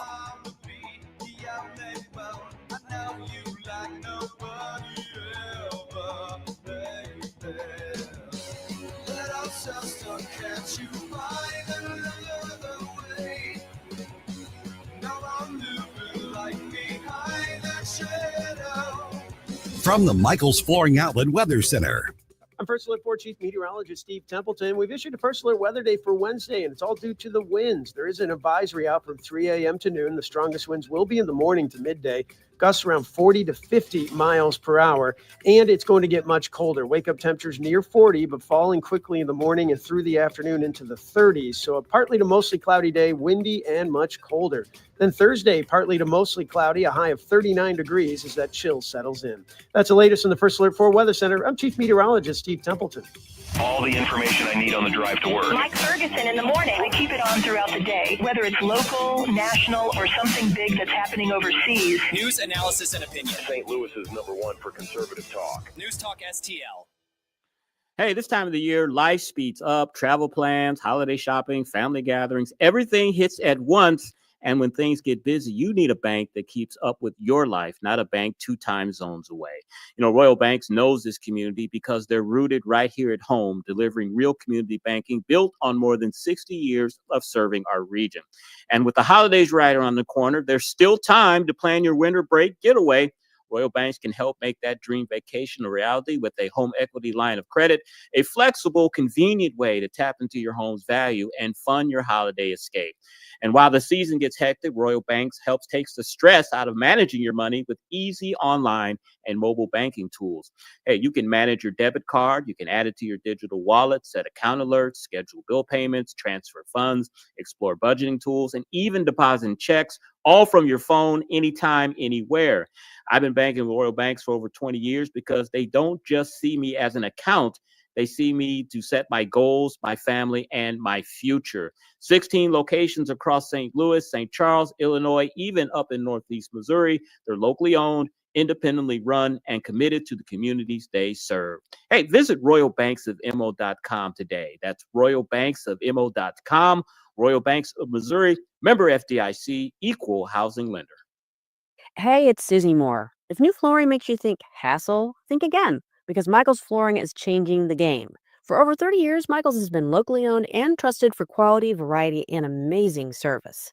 Whether it's carpet, hardwood, laminate, luxury vinyl, or ceramic tile, their expert team makes installing new floors exciting, not stressful. That's why customers keep coming back.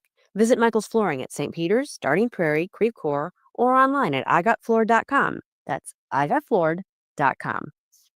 Why has Steph's Pizza become the place to go for St. Louis-style pizza, appetizers, salads, and pastas? One taste and you'll know. Dine in, pick up, delivery, even DoorDash. Locally owned and operated with legendary pizza and a new location in Lake St. Louis at 111 Palm Fort Trail, in St. Peters, St. Charles, and the original Stefanina's in O'Fallon on Veterans Memorial Parkway. Steph's Pizza is proud to be part of the News Talk STL family. Check them out at stefspizza.com. And remember, tonight's a good night for Steph's Pizza. This hour of Jones and Arps is brought to you by Stifel. Contact your Stifel financial advisor at stifel.com. That's STIFEL.com.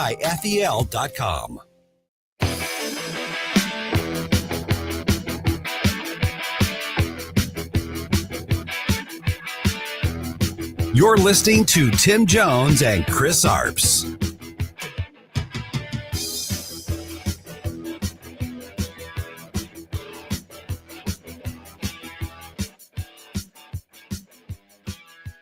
Top abortion activists called for the leader of the Food and Drug Administration to be fired after reports indicated that he is putting off a long-awaited safety review of the abortion pill, mifepristone, until after the 2026 midterm elections. The presidents of Susan B. Anthony Pro-Life America and Live Action said separately on X that FDA Commissioner Dr. Marty Makary should be fired after Bloomberg reported with anonymous sources that he is delaying a safety review of the controversial abortion pill. I wonder what's going on with that. Let's bring in the fella who can probably explain more for us now and next. Gentlemen, we're about to enter the fascinating sphere of police work, the world of forensic medicine. Truly, you have a dizzying intellect. Randy Tobler, Truth Warrior, Woke Destroyer. He is the prescription for what ails us. Dr. Randy Tobler at Randy Tobler MD. You can hear him every Saturday morning here at News Talk STL, 6 to 9 a.m. Doc Tobler, good afternoon. Welcome back to the Tim Jones and Chris Arps Show.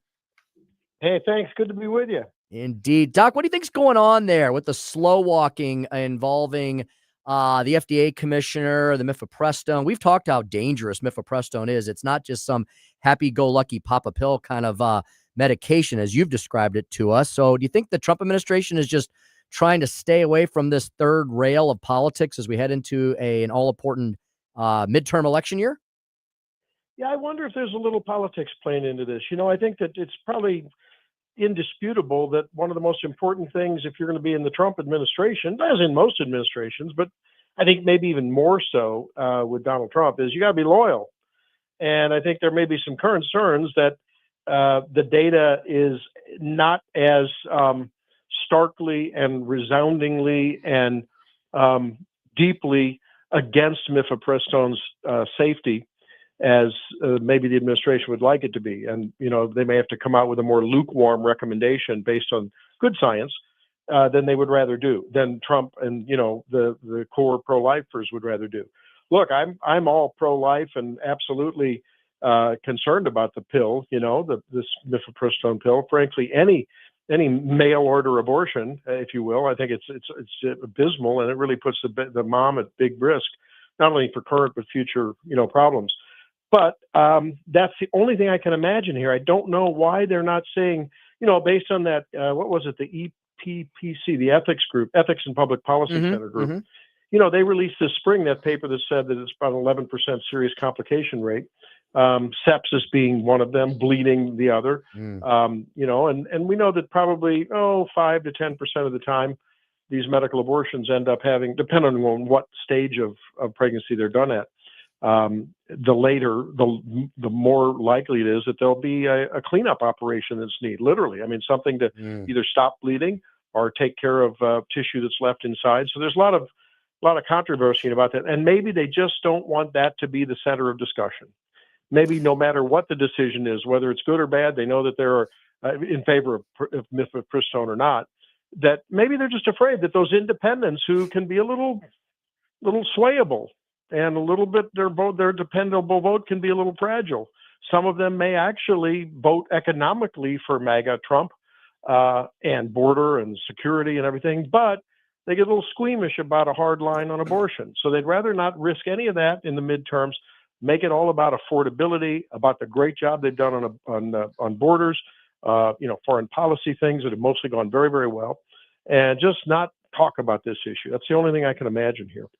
Dr. Tobler, you were in the wrong business. You should have been a political operative, because that is exactly where I was going to go and ask you a question about that. The president has said in the past that abortion is a loser for Republicans, and it's something that he doesn't want to really stress.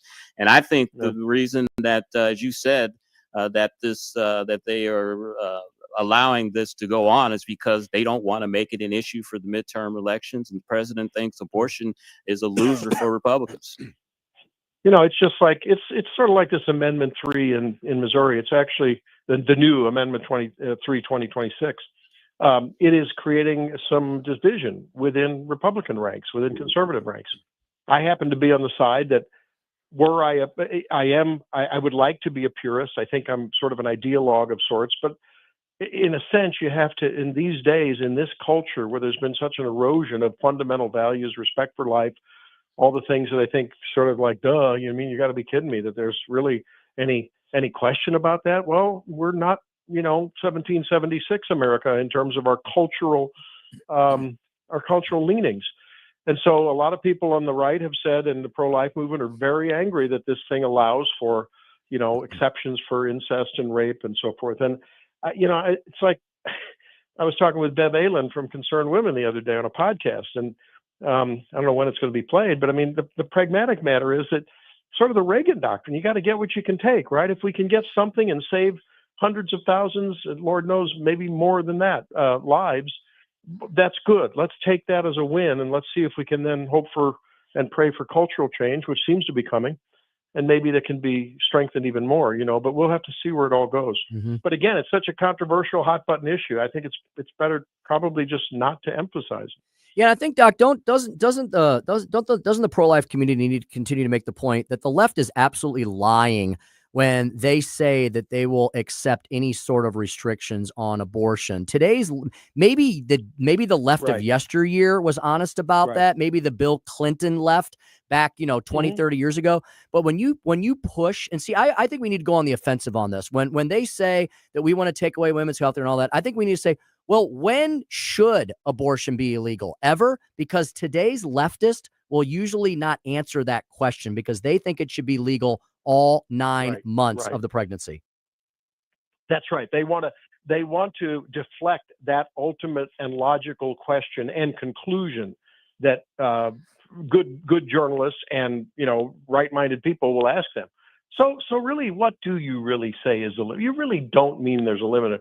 Well, it's rare. It doesn't happen that often. And that's just their way of saying, no, there's no limit. It should happen up to the moment of birth, actually. And so I think you're exactly right. And, I think there's another lane, though, in this whole abortion discussion when people are talking with people who maybe are otherwise sort of prone to vote for the Republican conservative candidate, but are concerned about that candidate's support, let's say, for an Amendment 3 in Missouri. Or nationally on a, some kind of a continued, upholding of Roe versus Wade and justices who will continue to support that. I mean, striking down of Roe versus Wade and upholding Dobbs and presidential candidates who will continue to support that. And I think we need to talk about what it means for women. Obviously, what it means for the never to be born baby is one thing, but the data is pretty clear. There's some pretty good studies out there that show, and I think personal experience will show that not all, but very many women really suffer emotional trauma after an abortion. It's certainly nothing that we can trivialize the decision, but certainly when women make that decision, we know that depending on the length of follow-up, and again, depending on other factors, overall, probably roughly a third of women have increased compared with their matched peers that have not had an abortion. Age matched and demographically and other things matched as best we can. It seems as though they have roughly a third higher chance, 30-40% chance of increased rates of anxiety, depression. Some studies even suggest, more severe problems. Excuse me. And plus there's the physical ramifications after an abortion. It can impair fertility. In some cases, it can result in sterility if there's a complication.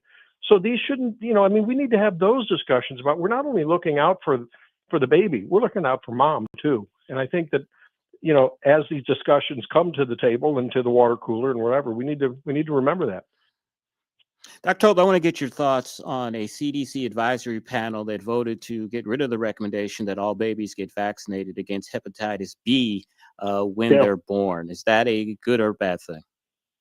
Well, I think that there's no doubt that when universal hepatitis B vaccination for newborns went into effect, there was probably 1,000-fold reduction. I mean, the number of cases went from in the tens of thousands of newborn and beyond hepatitis B to in the really dozens. It was very, very low.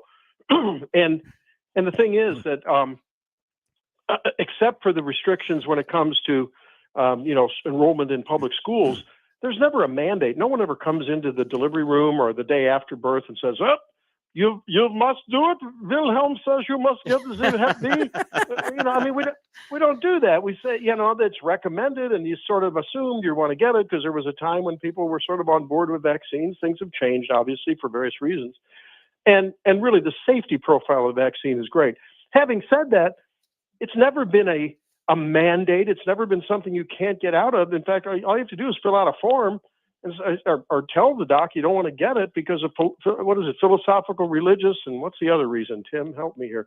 But there's reasons you can opt out of that for your baby. So Bill Cassidy talked about that on I think it was on Fox News Sunday. There's this myth that there's some kind of overarching, it's just trying to paint against that fascist overlay to everything that the left describes about people on the right. And, Bill Cassidy's a pretty solid guy. He's a pretty solid conservative senator from Louisiana. He's a GI specialist, I think. I think he's GI. Anyway, he knows a lot about this stuff. He knows about the ramifications. GI doctors do a lot of liver disease and hepatology. He knows a lot about the ramifications of that. Babies who get hepatitis B, and you can get it through relatively casual exposure. It doesn't take blood-borne exposure. It doesn't take sexual transmission. I mean, dirty toothbrushes can do it. I mean, theoretically, it's not always a guarantee. So you don't know the kind of homes that these kids are going to or that they're going to be in. And I think as a public health matter, it's not an unreasonable thing to recommend moms and dads to consider that for their babies, and then they can make a decision. I think this is unlike the vaccine. We're worried about protecting the rest of us from the baby or from someone else, which was the argument for the COVID vaccine, or at least part of it. This truly does protect them. And when babies get this and they become carriers at much higher rates than adults, that then can ultimately lead to problems like cirrhosis, liver failure, and liver cancer. So, and again, those numbers are not big, and that's always the discussion. Are we going to, quote, submit or strongly recommend the entire population for a vaccine when it's, in terms of absolute numbers, it's not like hundreds of thousands and millions, So it's sort of it's a matter of choice. I think there's good science to recommend doing it, but again, and by the way, it's going to be the recommendations are going to say that moms who are hepatitis B positive definitely should be strongly encouraged. I mean, they would be silly, frankly, not to have their babies vaccinated for very good reasons. And those people who are at low risk for that, fine. Here's the problem. We have an increasing number of out of hospital, out of standard medical care births and prenatal care. And a lot of those women are not getting screened for this at all. And the concern is you're going to have a lot of women who don't know that they have it, or they acquire it near the time of delivery, and it doesn't show up in a test because the test is typically done once early in pregnancy, and if it's negative, that's it. So you can see how there's just a lot of unknowns as far as the actual risk of that baby that's born.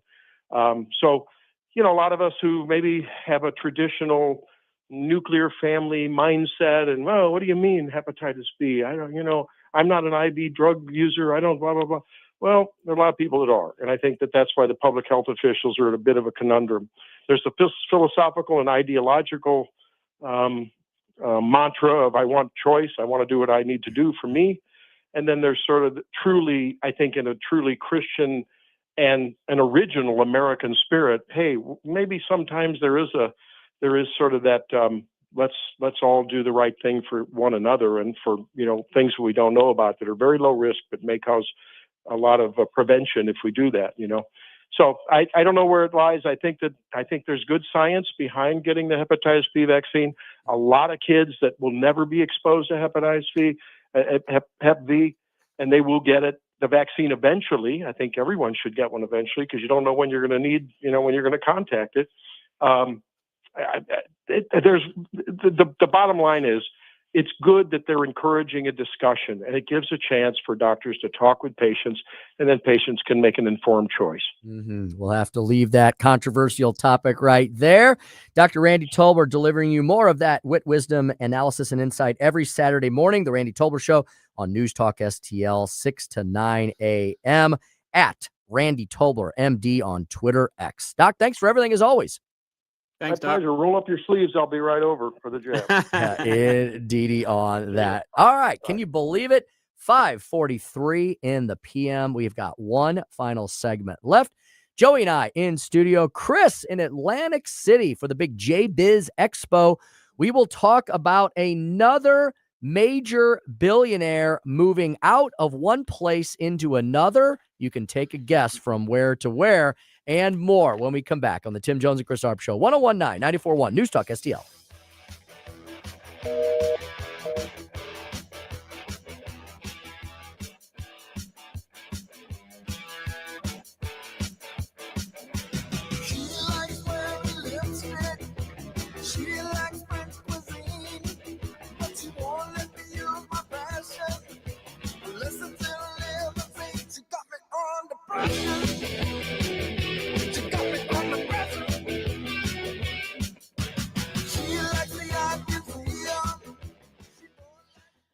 The holidays are right around the corner. Family, friends, and lots of time spent at home. And if sparkling clean windows are on your to-do list before the celebrations begin, let me give you a personal recommendation.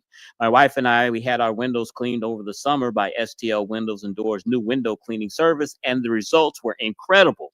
This isn't your average spray and white job. They use triple filtered, ultra pure water that removes minerals that cause streaks and spots. The result? Crystal clear, streak-free windows. And right now is the perfect time. STL Windows and Doors has limited holiday cleaning openings available, but they're filling up fast. Whether you're getting ready for guests, holiday photos, or just want to enjoy a clear view all season, they've got you covered. Request your free quote now to lock in your spot.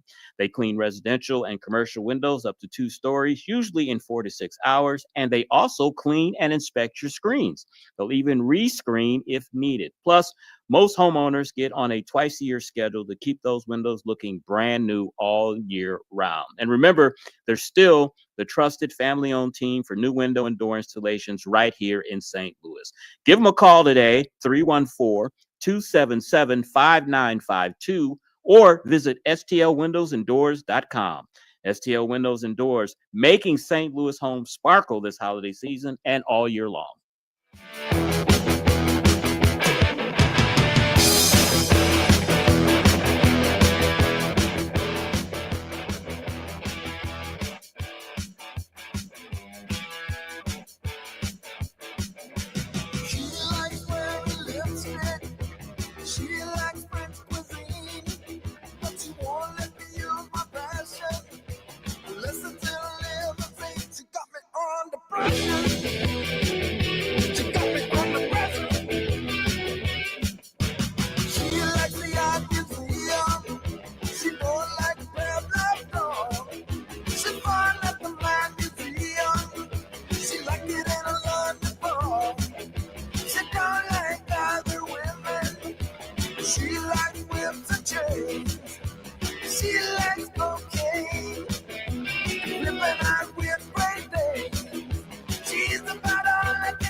after President Zelensky met those three leaders of the UK, of France, and Germany yesterday there at 10 Downing Street. He seemed to come out of it with a kind of new resolve, some kind of backing that he was looking for. And basically, he said that under Ukrainian laws, under international law, and he framed it through a moral lens too, that that he does not have the right to give anything away. And that is what Ukraine is fighting for. And, we're talking about 20% of the country here in terms of what Russia has been demanding, in terms of what that U.S.-backed proposal, the initial one from about 3 weeks ago, was also proposing there.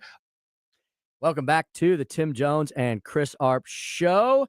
Hey, we had a little technical difficulty there, but nothing anybody needs to worry about. We had a little. It's a complicated situation with engineering and programming. Don't worry about it. We're still on the air. We're back. We just had to play a little bit more ZZ Top, Chris, than we thought we were going to. So hey, there's nothing wrong with a little extra ZZ Top. Never gonna go wrong with that.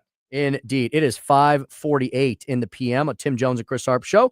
1019 94.1 News Talk STL. I want to remind everybody the canned food drive is rolling on. Got those big, gigantic red barrels all over the area. As Chris said, everybody wants to say, well, not everybody. The lunatic left wants to say we're hard-hearted conservatives. I would say, au contraire, mon frère, as the French would say. Chris, I have found that conservatives are much more giving and compassionate than liberals. Chris, liberals want the government to do everything. They want our taxpayer dollars to do everything. Conservatives say you as an individual have a responsibility, have a Christian responsibility, a Judeo-Christian responsibility to take care of your fellow man and woman. And that's why we're more generous than the lunatic left. That's what I would argue. And it's even been proven. I remember I saw a report a couple of months ago where it showed President Trump, that he didn't release his tax returns, but somehow the IRS got a hold of them and released them. And it showed that he gave millions of dollars to charity. But on the other hand, President Biden and his wife gave pennies basically to charity. And we see that over and over and over. Same with Barack Obama when he released his tax returns. Him and Michelle are worth over $100 million, and they gave a tiny fraction of that to charity. It's like you said, Tim, they believe that the government should be the one handing out charity and taking care of people instead of people helping people. And Chris, when they misquote things in our Constitution or our founding fathers about taking care of the general welfare, all of that taken completely out of context. Chris, why would we think the government would handle charity any better than it mishandles everything else, right? There's like nothing except maybe the military, and that's because of the special arrangement of our voluntary military service and all the awesome men and women. The government doesn't make us have a great military. The men and women who volunteer for our all-volunteer military make it a great military. So with that one exception, Chris, I can't think of anything that the government has run over the last many years, 250 years, that we've said, oh, wow, what a great, successful government program. Why would it run charities any better than it doesn't run anything else?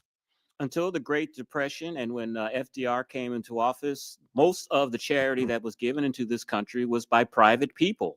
The government charity was almost non-existent. And of course, FDR, big government liberal as he was, saw this as an opportunity to expand government and created basically the modern welfare state to be able to have continuous voters by giving them hooked on the government teat, as they say. And we've been suffering from that ever since. Mm-hmm. But before the Great Depression, the majority of charity in this country was given by the citizens, not the government. And Chris, we had lower taxation, right? We had less debt. We had negligible deficits. It seems that with every great quote, I'm putting in big air quotes, every quote, great democratic idea to expand government, that has resulted in less freedom and liberty. It's also resulted in a failed system of trying to eliminate poverty in our country. Poverty's gotten worse, right?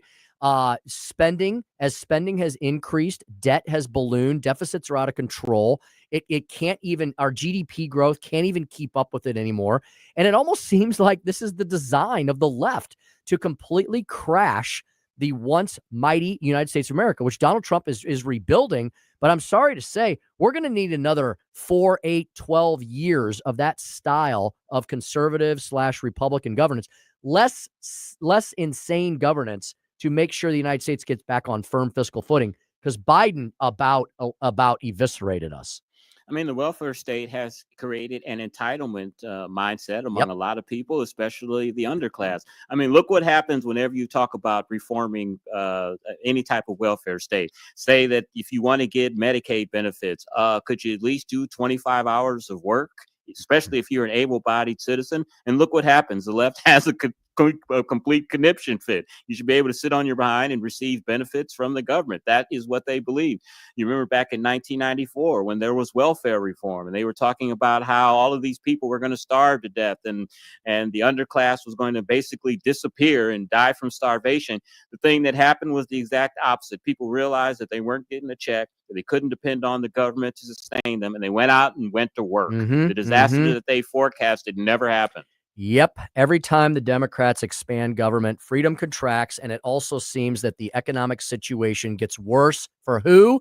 Those in the middle classes and lower. The opposite happens of what they claim will occur. And Chris, we have another real life example of what happens when you put Democrat policies on steroids. Right next door to us is the failed state of Illinois, the People's Republic of Illinois, where Democrats run just about everything. Maybe there's some cities and counties in downstate Illinois where maybe there's a Republican or two still in charge. But when you're talking about the state government, Democrats run everything from top to bottom, and that has resulted in a giant diaspora and exodus from Illinois. They led the U-Haul index last year in people fleeing the state, and now, Chris, they're losing massive amounts of money as well. This latest announcement by billionaire Ken Griffin, you know Ken Griffin, right, Chris? Yeah. The guy who runs Citadel. He has relocated Citadel's headquarters from Chicago to Miami. I'm sorry, he already did that 3 years ago in 2022. What he's done now is he has placed his last remaining Windy City property, a huge, luxurious penthouse, under contract. And Chris, maybe you and I can get in the running to purchase it. He slashed the price by 20%. Oh, wow. Yeah. So Ken Griffin, Chris, is saying sayonara to the failed city of Chicago and the failed state of Illinois. And people can say, oh, those evil, horrible, rich people. He is also taking with him, Chris, hundreds, if not thousands of jobs and millions, if not billions of dollars of wealth and prosperity to, guess where? Miami, Florida. Thank you very much. Do you remember Texas Senator Phil Gramm? He was a senator about 20 years ago. Kind of looked like a turtle a little bit. Had I the do. thick glasses. Yeah. Had the real Southern drawl, thick Southern drawl.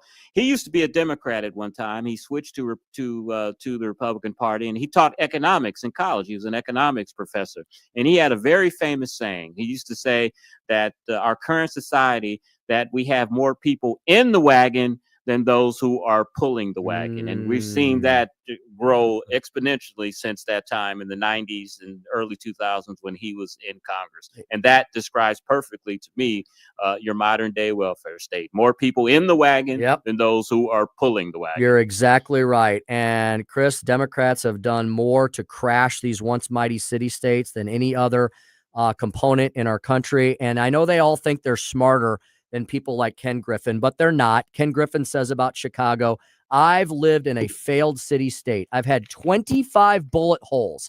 25 bullet holes hit the front of my building. You can't live in a city awash with violent crime. He says he's moving to Florida because they have a focus on traditional values, safe streets, great schools, and strong communities as key attractions. State policies matter, and Ken Griffin is another living example of that.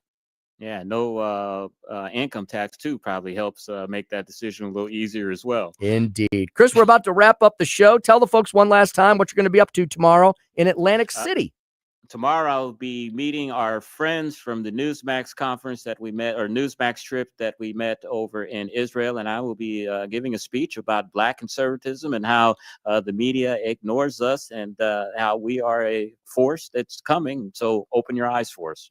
That is going to be a fantastic experience indeed. Chris, I think we're talking to you on the remote again tomorrow. Is that the plan? Yes, sir. All right, very good. Chris will be back with Joey and I tomorrow.